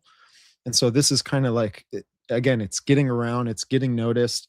Once it gets noticed, then people will start to become demoralized to what is true, and then they'll end up believing this. And then, you know, there will be a destabilization process through this, probably, right, where you'll get all of the religions kind of conflicting with each other, because there's this mystery serpent religion that's coming, right, or trying to break through. And then you'll have where everyone's like, oh shoot, we're all talking about the same thing. And then that's where you have like this Gnostic New World Order moment. And, you know, boom, you have the mystery religion back into, or I would say on the stage of society now. Yeah. Yeah, man, it's definitely Yeah. something like that, dude. It's crazy. It's like, you know, with this guy, you know, him, and, you know, I think that there's this third party politically kind of rising up, and through that third party will be what comes out of that, will be what you're talking about, this kind of one world system. They're going to sell it as the savior system from, you know, this left-right dichotomy of everybody ends up being like, you know, Bush or Trump or whatever, right? They all end up being the same. And so let's get away from it, which I agree with. I mean, who wouldn't, right? But then once we get there, they're going to end up selling us something different, but that different is going to be a permanent, like, boom, it's done. You know what I mean? One world government, AI systems, go. I mean, they just had a robot in the White House the other day. You know what I'm saying? I mean, come on, dude. Sean Ryan just did a show with that robot. Now, here's the thing. Now, let's think about this. No. Yeah, Sean Ryan just promoted his show that he did with this robot. Explain to me, because I understand how That's podcasts pushing the work. mystery religion. He's ignorant to it. I don't think he's Yes. smart at all. I understand how podcasts work. Like with me and you can hit me up the day of and I'll pop up. That's because we're on that kind of time. How the fuck did he get the day after the White House situation? He already had to contact the people. He Scheduled. cleared his schedule. Like everything was ready. He just, no, dude, this is a pre-planned. He's already involved. He's a plant. Like, you know, they put him on the White House and then have Sean Ryan talk about it. This is the Patriot, ex-CIA, like against the system, you know, hoorah, whatever. And he's going to, you know, ease our minds to this idea that we're going to accept these robots in our lives, right? So I can't wait to watch that episode, because I know that it's going to have some, it's just going to be like, we're going to humanize this. We're going to make it where you feel comfortable with it. Yeah. And where it's going to start from their claims, right? The educational board or whatever, where this female robot, I'm sorry, it was a masculine robot physically, but was a feminine personification. Did you notice that? Yes. And they want to put these things when they hit the front lines of society, they want to put it in education, which kind of falls into like what did the Watchers do? They came down to humanity and they taught mankind. What did they name it? What did they name it? Plato. Why didn't they name it Aristotle? Why Plato? Why Plato? Oh, the Platonic, the Neoplatonic, New Atlantis, Golden Age. And she's saying that and she's saying in the comfort of your own home, you're going to be able to, you know, learn everything. Why do I got to be in my house? What are we talking about? So you mean in the confinement of my prison, not the comfort of my home? That's really what she means by that. Because in the same day, she had Bridget Macron in the White House, and they were speaking about taking freedom of speech and how we need to, you know, get rid of a lot of the liberties we have with freedom of speech. We had a French wife of a president over here with the White House lady, the first lady, talking about taking away our speech the same day they present robots that are going to keep us in our homes. Essentially, is how I hear this. You know what I mean? Yeah, I'm gonna pull up a picture. I mean, this is insane. We should break all this down. Let's show all this. Let's show Macron. Yeah, let's show all that. we'll Like, do we should this. break all that down. We'll do this. Find the Macron video. I'll throw up the that's funny. I got to show this again. And this is the AI robot. that walked down the red carpet Absolutely. with Melania Trump. I'll throw this up here. Oh man, dude, It's crazy. that thing is gonna be downrange, like downrange. Gonna have a red dot on it. It's funny because they want these things to be in your home, and real quick, let me see if I can. Let me show this actually here. This is gonna get a kick out of people here, but this is the this is the iRobot. Yeah. From the movie iRobot. Looks like Neo. That's what they're calling it. By the way, they're calling it Neo because they're gonna put your ass in the fucking Matrix, dude. Oh, and they're man. calling the robot Neo, like, it's just some weird inverted shit, where the robot. And is it's in the coming house. It's in the house washing dishes, but it looks evil, and he's like looking over, like keeping an eye, right? Surveillance. Absolutely. So, all right, I love that movie growing up. That's right. Here. Oh yeah. Here. Okay. Cool. Oh, go I ahead. got it right. I got it ready. You got it? Okay. Yeah. This is just insane. I hope that I'm sharing the sound. Hold on. Let me get out of here because I don't think I am. Okay. Do you have to mute yourself or when you're showing it? Or yeah, but it'll still play the sound. Gotcha. For you. It's just my mic will pick it up. Okay. All right, cool. We're good. Let me know whenever you're ready. This is fun, man. I'm having fun. Absolutely, dude. I love it. You gotta have Thank fun you. with this. Yeah. Yeah, it's fucked up. It's terrible. Oh boy. I don't hear anything now. So this is what I have to say. So this is what I have to say about screens. This is what we are doing, limiting exposures. Now social media, we are much more involved in regulation because we have the Digital Act, which is a digital regulation which is aimed to fight effectively against all legal contents. And it's also about the use of algorithms. Here, we must admit it's not working so well. So we need your own experiences about algorithms.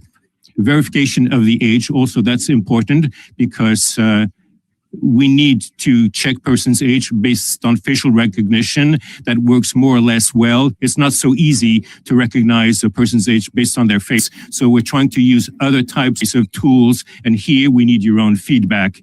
Once again, we need you. Now, the Ministry of Education is adapting programs where you have mandatory classes in schools to the use of social media. So you don't watch just anything, but that can never be told to them enough. Okay, importantly there, the real important part there is oh fuck, dude, I about forgot what she had just said there because I was like, well, she didn't really say. Oh yeah, the whole age verification, facial recognition. I think that. Oh yeah, I meant to bring up the free speech one. I brought up this one, but that's also important. They're using facial. They're using our own hearts and our own humanity, right, for our children, right? They use Pizzagate, this whole idea of Pizzagate, to really get the critical mass of hysteria when it comes to child, predators. So that way they'll accept these age verification programs, which are all biometric based, and then we're getting rid of our children's autonomy for their own biological independence. Really, I mean, at the end of the day, they're and she's talking about how facial recognition isn't good enough. So what do you want now? The iris scan? So I just think that this is getting, this is something that I worry about that they're doing lately. Fuck, I'm gonna have to find that free speech one too. But also, yeah, no, I won't. I'll bring up the Melania Trump talking about. Well, she gives like her little speech. Okay, and I'll see if I can find. Oh, yeah. Cool. Wait, yeah. This one here. Yeah, I found it. Okay, cool. Yeah, whenever you're ready. Or you play that. Access to the. Yeah, I'll start over. Imagine a humanoid educator named Plato. Access to the classical studies is now instantaneous. Literature, science, art, philosophy, mathematics, and history. Humanity's entire corpus of information is available in the comfort of your home. Plato will provide confinement to your prison. Personalized experience, adaptive, to the needs of each student. Plato is always patient and always Plato. available. Predictably, our children will develop deep critical thinking No, and they won't. independent reasoning abilities. No, they won't. The AI-powered Plato will boost analytic skills and problem solving and adapt in real time to a student's pace, prior knowledge, and even emotional state. Emotional The state. byproduct, Jeez. a more well-rounded lifestyle for our children, freeing up time for being with friends, playing sports, and developing interest beyond school. A more complete person. But as discussed yesterday, we must balance our tech optimism with caution. The safety of our next generation is always paramount. Did you see her? Safety, Yeah. balance. Dude, I'm just like getting so many buzzwords from Paramount. the occult. Like when It's- she's talking. Paramount. That's also an occult word, paramount. You know, and she, you know, did you see her gait as she was walking down? She was like, it started walking like a man, like straight leg, and then she started walking back like heel to toe again, but she had walked like that for a second. And it was like, oh, What if she's trying to symbolize what the Who tech knows? can't do right now? But she's like showing you, Yeah. hey, this is the rebus, the future rebus for society. I wanted to mention this plan. because this is what I think. This is what I think. You know, Lucifer, Satan, the devil, with all of this plan, is ultimately going to do. He's going to, he caused the. He's a huge cause for the Adamic sin, right? Eve fell, gave the fruit to her husband. They both fell. Their eyes were opened. Their consciousness was changed in some sort of way. They realized they were naked and what they've done, right? So Lucifer, he caused the issue strategically because he's going to try and be the savior that comes and offers the fruit to mankind as a savior. But here's the thing: with the fruit he's going to offer, it's not going to cause a sin because that's what his first tactic was for. So this fruit is actually going to reverse it can't, right? But it's going to give off an illusion that it's going to reverse the Adamic sin. And you're going to get to the state of consciousness that mankind was when it was first created. And where they get with the balancing and the androgyny and the rebus concept is because they want to ultimately get to the state of consciousness that Adam was at before he fell. Yes. And to reverse that process, you got to put Eve back into Adam. Well, right? not only that kind of, but also like what you're speaking to in my mind sounds like what was the first lie? You will become his gods. How can he reverse the first lie? Make them believe that they just became his gods through this technology he brings, maybe? I don't know, this knowledge, right? This knowledge we're gaining from Lucifer, this Luciferian doctrine, I look at it in that lens of like, you only reverse the lie by making it true, right? And so by doing that, that would be man becomes God. And that's what these people are trying to do. Right. That's the Luciferian doctrine. Right. And so that would be the only way he would come as the savior, to show proof that he was the savior in the garden all along, which is what they believe in Gnosticism, is that the real vindictive God was the one who put us in the garden, and Lucifer actually saved us. And so if you want to make that become true, then you would have to make man become God so he could believe that that was not a lie. You get me? Right. But That's what they're but doing. listen to this. But then doing that, right? Because Mhm. you're going to have this savior figure that I think is going to be wrapped up in some sort of Gnostic theology and narrative, right? Yeah.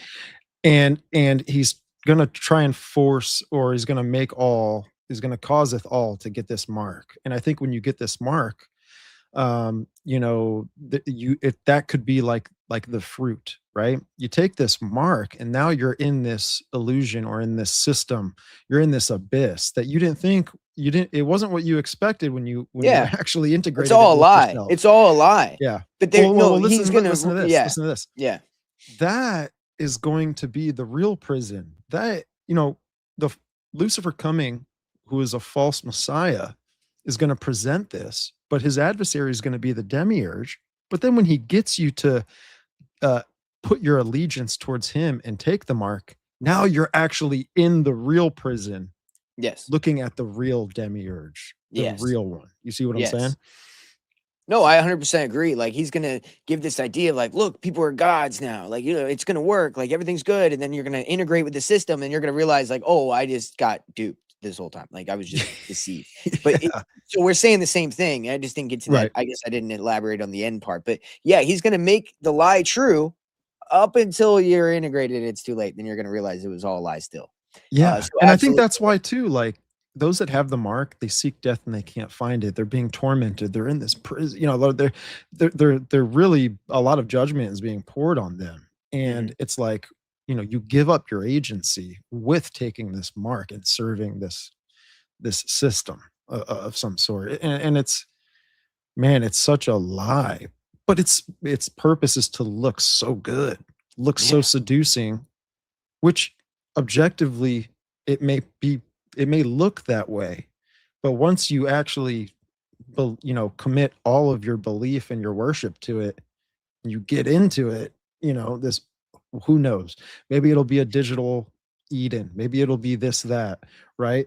Because ultimately that's what Lucifer, I think, is coming to do, is trying to establish some sort of utopia, right? This, you know, with the idea of him coming as a savior to reverse the Adamic sin.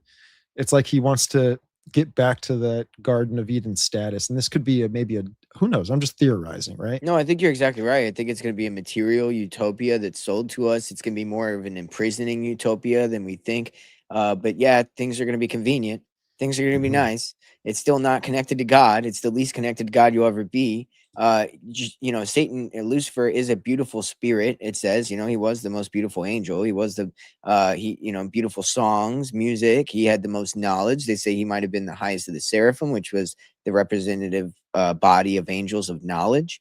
And so that all wrapped up into one. Of course, what he offers is going to be amazing, but it doesn't mean that it's going to be salvation. There's a difference between amazing and enjoyable and just ecstasy and salvation, right? Is there a difference between ecstasy and salvation? I think that's what comes down to the question here, because the New Agers sell ecstasy and enlightenment.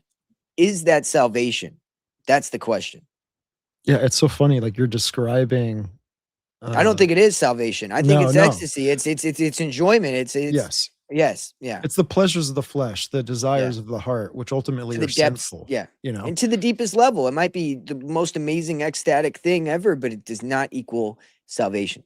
right? So And that's it's so the funny. question. What you're saying is their salvation is the Ecstasy. the characteristics of Dionysus, which Dionysus would be Yes. that Antichrist figure. Yes, which gets into like, yes, they think hell is a party. They think hell is sex, drugs, and rock and roll. And when you understand that their concept of hell is one big party, they don't think they're going to die and like go get burned forever. They think that they're going to go enjoy like these carnal, like drinking and smoking and getting high and like, you know, having sex and all these things that they do in earth. They believe that they're going to do that forever. And that's what they get to do forever, you know, whereas the heaven you're selling them sounds like some pure bullshit. They want to go have fun. You know what I mean? And so that gets down to the Travis Scott, you know, concert. Remember the Astro World festival he did? Yeah.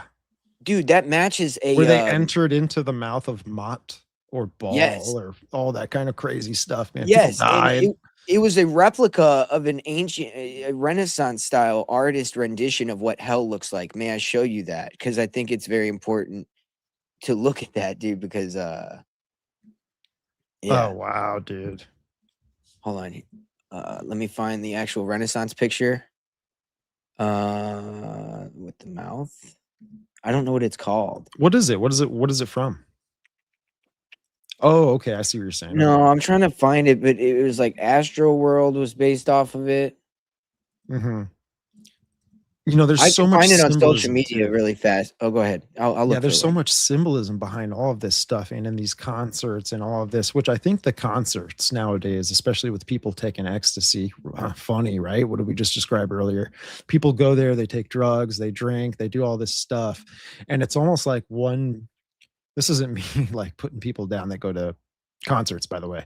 But what I'm saying is, you know, they go there and it's almost it's pretty parallel to the Kabili or Kybali cult, or the Magna Mater cults and all of this, when they would do these rituals with the initiates, and there would be ecstasy, drums, like sex rituals, all of this crazy stuff, dude, just happening in during the initiation process.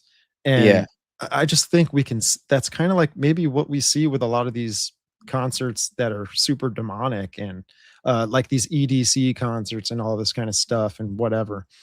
And when you look at some of the EDC concerts and you see the architecture that they build around the stage, it's all like Freemasonic. There's Horus eye symbolism. There's all, I mean, Every time. skull and bones symbolism.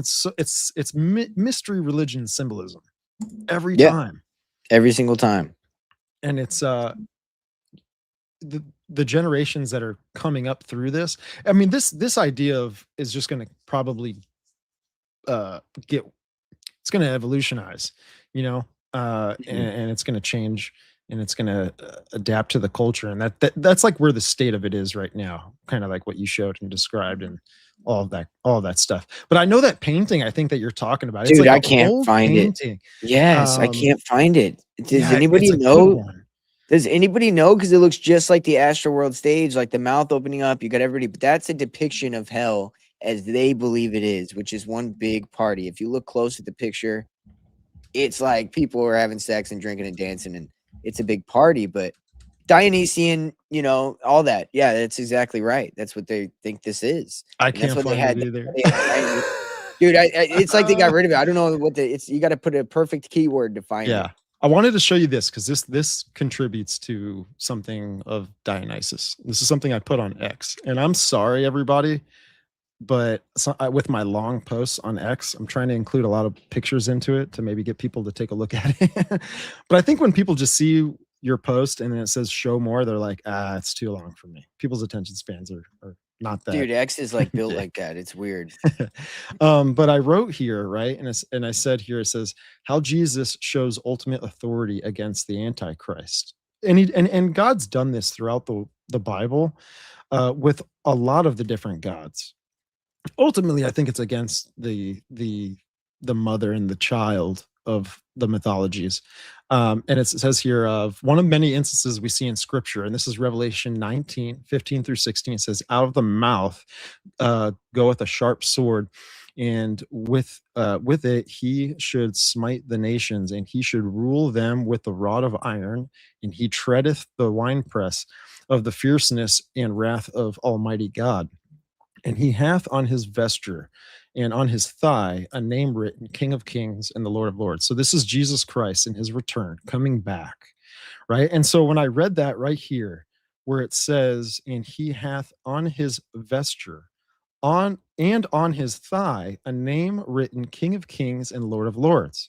So I said, what's the significance, and what does God mean by the on his thigh a name written, King of Kings, Lord of Lords?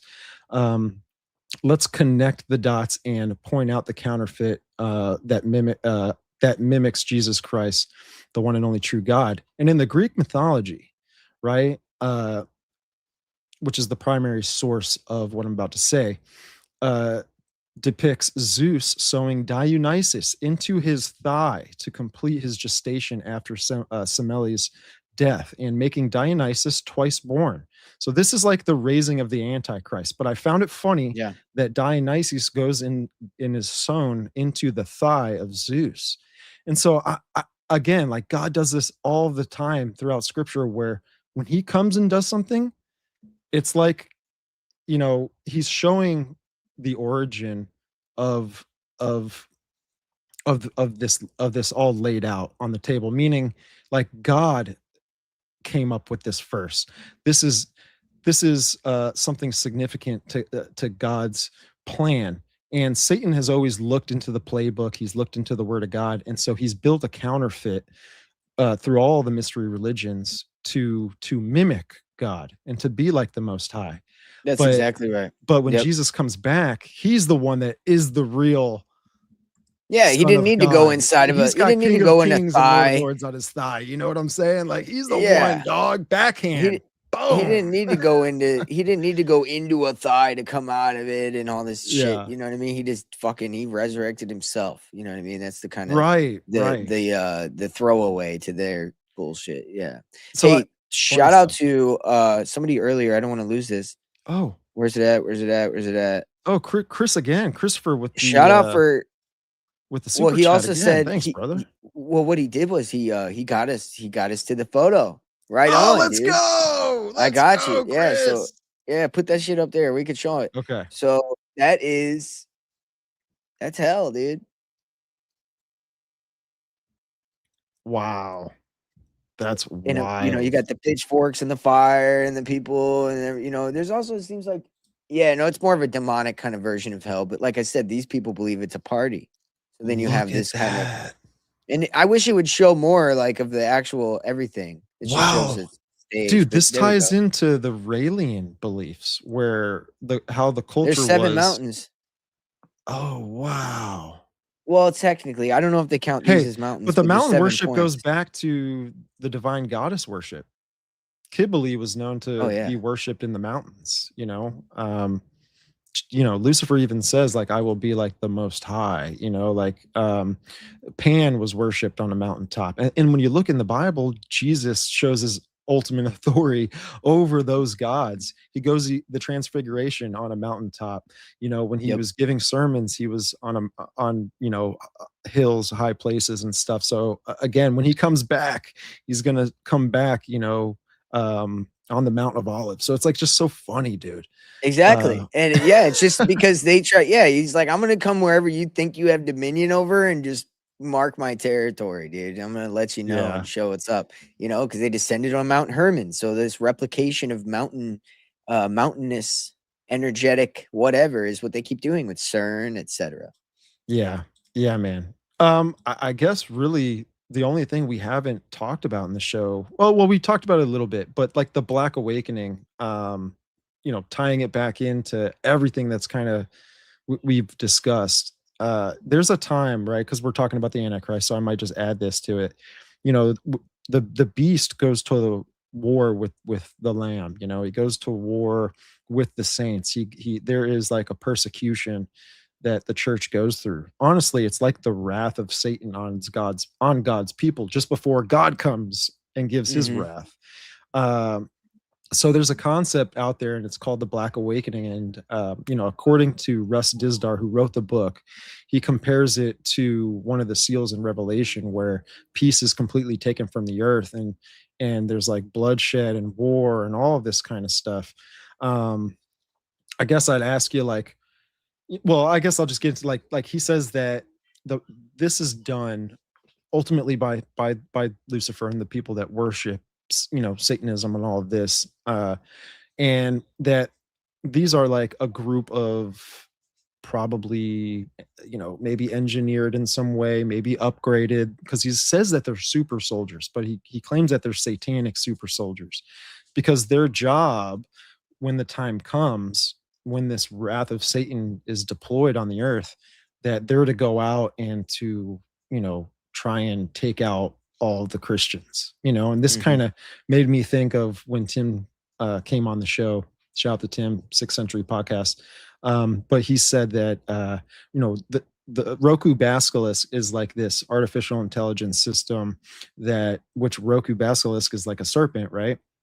Connected to the divine goddess, that we've kind of connected when I was mentioning earlier in the show about this queen bee hive system, which could be presented through artificial intelligence, that anyone in society, in all the different civilizations, that if they don't submit to it, this authority, this power figure, that then it turns on the groups that don't worship it. Which, if you look in Revelation, that kind of parallels with the Christians that are not giving into the system. We worship Jesus, we believe that to be the truth. And by not bowing down and submitting and taking the mark of the beast, like those are the people in Revelation 20 that were like beheaded, right? And so there's like this I don't want to say it, but you know, it starts It's a with calling. a G, ends with an I'd. Yeah, know? it's a call. It's what it is a calling, and they've talked about it for a long time. That in this new world we're entering into, you will not have people if you're not willing to conform and change your attitude and mind to this, conform to this new world. You will not enter into it. There will be a great calling, and they've mentioned this. Alice Bailey, a lot of people have talked about this. This is not, you know, they've always said that that's what would happen. I do want to point out one thing though, because Yeah. it's kind of back to what we were just talking about. Tara Jackson said one of the old school rappers, if not Trick Daddy, said at the Astroworld that night, he told the audience to try to not die. I thought that was really interesting. I don't want to get too far into this, but I think this is important for your audience to hear this. So if you watch the documentary about Puff Daddy, I forgot which one because they made a few. Puff Daddy got popular because he did a concert whenever he was younger. And he did it where these doors, whenever you come down the stairs, the doors would open coming towards the stairs. And so there was a crowd of people that got stuck down there, and people like died because they got suffocated, things like that. Very similar to Astroworld that night. Okay.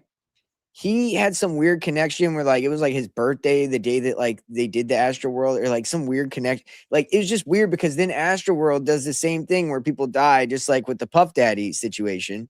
And that kind of like becomes a huge ritualized thing because Puff Daddy got big after that. It was almost like a ritual that made him big, like a sacrifice. In Astroworld, I feel like that was the same thing, like a ritual. Exactly, Mark. And so I think that that's what was going on, this weird asymmetrical peer ritual that went on between Puff Daddy and Travis Scott. And I think it's funny that he would, before the show, say, try not to die, because he knows what's coming. He literally knows. So I don't know, man. I just, if he said that, then that's crazy, because that's a theory I've had for a while. So if that's true, I didn't know that. So just saying. Wow. And you know, there's so much of the rap game that is involved in sacrifice and all of these rituals and stuff. All of it. Like even I'm not really well versed on this, but I saw a video on it. You know, the whole 6ix9ine thing. 6ix7ine. Oh, no, not 6ix7ine. 6ix7ine. Yep, I did a whole thing on it, dude. It Yeah. pisses me off because my child's school did like a whole My week kid on said it. it one time because she learned it from her cousin, and I was like, "Yo, no, because it's from a guy." I feel like I just took a screen grab of this the other day. It's literally from that video, that rap video, right? Where he's talking about, here you go, 6ix7ine. The number appears on the chorus of this Doot Doot song. It's like a Baby Shark type song, but the whole song's about him killing people and selling drugs. It's a rapper. And this same rapper talks about how he sacrifices, you know, chickens to, you know, Papa Legba, you know, so he could get knowledge and like, yeah. Who's so Papa Legba? Papa Legba's voodoo, right? Exactly. Yeah, exactly. Yeah. And so there's a viral song in Philly. And so 6ix7ine refers to, now check this out. It's a reference to the police code, 1067 police code, which is used to report a death. So we have children chanting a police code for death at school, and you got schools doing 6-7 week where every day you dress in a different, you know, do a thing. Like it's like a spirit week for schools. Why are we doing this? And why are schools not looking into what it is that these little fads that they're getting into are? Because now I got to go talk to the principal at my child's school and let him know we're not going to participate in this, and you're not going to count him against his absence if he isn't here, because you're participating in some ritualized fucking murder, you know, 6-7 doot doot bullshit, you know? It just pisses me off. You know, I can see inverted world. The robot that we watched in the episode, you know, like promoting that kind of stuff because it's trendy or it's fun. Again, that ecstasy mentality, right? That liberation mentality where the world's going to get very tired of being told, you know, what lines to stay within. It's going, the morality is going to get bad, right? Like, you could see that. I think it's in Thessalonians, or I could be getting it wrong, but you know, biblically, in these times, people, their hearts will grow cold, man. You know, the love for one another will start to really fade away. A lot of interesting things that come out. It's basically showing you that like humanity kind of gets into this ecstasy state of mind where it's the new morality, you know. And when the Antichrist comes, isn't he supposed to like change laws and seasons and times and all of this? So it could be something that's promoted to ultimately promote this false Eden. Yeah. Right. And we're the crazy people because the bad is good. So now I'm crazy because I look deep enough to actually figure out what the fuck it is that you guys are chanting. And I'm the crazy person because you're chanting some death cult symbol, ritual, whatever you want to call it, like digit thing. And Yeah. I think it's crazy because they talk about sacrificing to get to the higher place.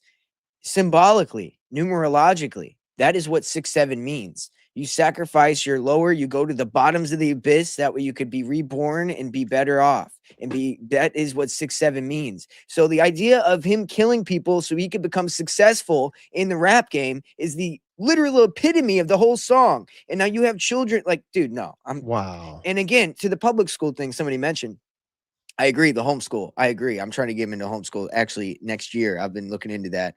But I've also seen that there's weird tracking systems that they want to start doing. Just weird shit that they're trying to do with that. So I'm like, we'll see. Either way, we're fucked sometimes, unless everybody just kind of It's does all right. The something. robot will be in your home doing the homeschool. Yeah, unless somebody we actually organize like real people and organize, which people don't do nowadays, but like a literal organize, local level on a mass scale. It's got to be local level on a mass scale. Like go to your councilman, but everybody, if every state and every town did that shit, then the whole country would change. That's what it takes. And that's like, good luck. Yeah, man. Wild stuff. Dude, shout out to everybody in the chat. What's going on? We got Jesse. Jesse's in the chat. There he is. I'll throw his comment back up there. Interesting. Why don't you write a little bit more? Just kidding. That's Jesse, one of the biblical hitmen. I've been wanting to get him on the show, man. I've been trying to get him, trying to wheel him back in on some episodes. Who's that? Man. I missed the name. Jesse. He's shout out Jesse. Yeah, he was full-time with the podcast, but focusing on work and family stuff and all of that. He says screw the tracking, homeschool. Yeah. Oh, screw the tracking, homeschool your kids. Yeah, no doubt. Hell yeah. All right, Jesse, I'm on it, dude, for real. It's hard though. They make these things hard. They make it too hard to afford organic food. They make it hard for you to like homeschool your kids. They make it hard to escape Babylon. They make it tough. And I was unfortunately, the cards, I'm not, I ain't chilling on money. You know what I mean? So, and then I mean, my wife could maybe do it, but it's like, it's tricky. I'd probably have to like hire a tutor or something or like figure that out. I read something interesting about the Antichrist the other day. I gotta like find it. If anyone knows the Bible verse, or if I'm butchering it, just drop a comment in the live or whatever. But it's like, kind of gets back to the topic we were talking about earlier with the beast turning on the harlot, the son turning on the mother, or even just where you see biblically that in Daniel 11:38, the Antichrist is honoring the God of forces, which is that divine feminine, right? Which could be the harlot, with precious stones, metals, and all of this stuff. But then I think when he turns on the harlot, he takes those precious stones and he holds them and they're his now. And it's like, is that what John is describing as a characteristic of the mark of the beast? That you have to take this mark of the beast because the beast now owns and controls all of the money, the monetary system, all of that now. So I don't know. It was an interesting comment. I'm going to dig into some more scripture and just make sure I'm honed in on the target with that one. But yeah, absolutely. It's interesting. No, that is very wild. No, I think you're exactly right. It all gets back to she is the mother of the Babylonian mystery cult, and they are the sons or the initiates of her, right? They're the stars. She's the moon, and the father's the sun, and this is their trinity, and they, this is what they believe. This is their symbology, not mine. Yeah. Shout out to the Evil Glare. Appreciate the super chat. She says, love you guys. God bless you both. And our awesome community in the chat. Out. No doubt. Much love. I appreciate you. Dude, this was a banger episode, man. I guess we can land it here. And thanks for having me. and Mama Lucia, Mama Lucia, don't beat up on yourself about it, man. It's a hard thing to navigate, especially whenever we're in the minority of people that actually see what's going on. And you could be, it's hard, man. You could be othered very quickly. So I get it. But Yeah. yeah, we got to start. The more we speak up, the more you find that other people actually agree with you, but they're doing the same thing we're doing, just not talking about it publicly. And Yeah. so, that's what we do. Build a coalition. If you can in person, if not, then online, I guess. But Right. in person's always better. Yeah, I've been thinking too. Someone mentioned in one of the episodes I posted about coming up with a Discord, or is there a Discord or whatever. So I think I'm gonna maybe work on that. Are you involved in Discord and all that? We've got a Discord connected to our Patreon that we do, where like we haven't really kept it much, but I was going to kind of upload a lot of my research material there, just kind of to give people some, open source material that they can go look at to, research Gotcha. if they'd like to. We've got, just stuff that we need to update in there. But yeah. I Nice, need to man. get to it. Nice, man. Brother, thank you for for jumping on with me. I know it was last minute. That's kind of that's kind of how I am with these I'm the things same way. sometimes. I'm the same way. I love that I can bounce back and forth with someone on these topics. I did the Goddess episode yesterday, a 2 hour and 10-minute monologue, and it's kind of hard. I'm not gonna lie, it's not the easiest thing. Just By yourself? talking by yourself. Yeah. Yeah. Like I did an hour and a half the other day, and I actually, it was this like a Sunday. So the worst thing to do for me, and we're talking shop now, but I mean the worst thing to do for me is like when I have these chill casts I do, right? Where they're just kind of like, I'm just talking about what's going on.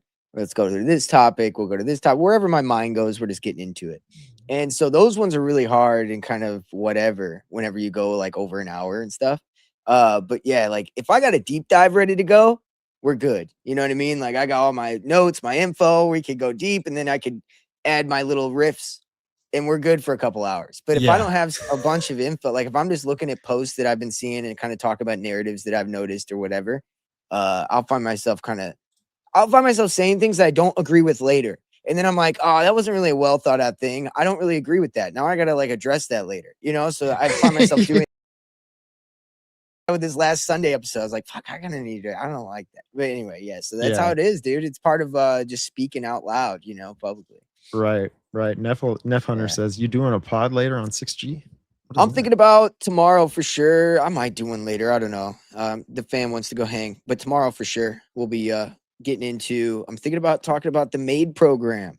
The whole medical assistance in dying. There's a surgeon in Georgia that just got fired because she was dancing and singing while she was doing brain surgery on somebody, and this person is disfigured and practically brain dead now. Dude, and she's done this a couple times, and so this is the medical. Like, I want to get into some medical, like where we're at. You know what I mean? Like, what the fuck's going on? Yeah. But yeah, I got a lot of and also I've been reading Michael Aquino's Mind Wars. And so I've got some stuff I want to get into on that. So I'll probably be getting into that tomorrow if you guys want to join. Love to see you. Nice, man. So, heck yeah, dude. Well, again, thank you, brother. Thank you, man. Thank you. A lot of fun. Where can the folks check you out and all your content and stuff? Everything and anything you listen to podcasts on, you will find us. YouTube's the best place to find us live and get the best interaction with us. I will be, just check us out. You'll see it scheduled, just randomly check our page there. You'll see. Usually we put it out like 24 hours or 12 hours before we do a show. It'll be on the live tab on YouTube. But yeah, thank you very much. Yeah, dude. Yeah, man. Again, shout out to everybody in the chat, and specifically shout out to the super chats out there. Christopher Cook, man, appreciate you. And also the Evil Glare. Thank you so much. Folks, I'm going to be working on a schedule here and getting some lives out there. The schedule may change because of life, right? We're all living it. And Damn right. So brother, thank you again, man. We'll do this again soon. Folks, if you want to support the show and the guests, be sure to head on over to YouTube, find the channels, hit the subscribe button, like the show, share it with your friends, comment on everything, and also check out the shows on audio platforms, Apple Podcasts, Spreaker, Spotify, wherever you can consume any of your podcast content. That's where the show is. And we just encourage reviews, good ones, and 5 stars. Also check out all the content on social medias. Predominantly, I'm on X. I like to throw out my thoughts and some of my research out there. So it's a lot of fun. Thank you everyone for tuning in. I hope you enjoyed the stream. We'll see you next time.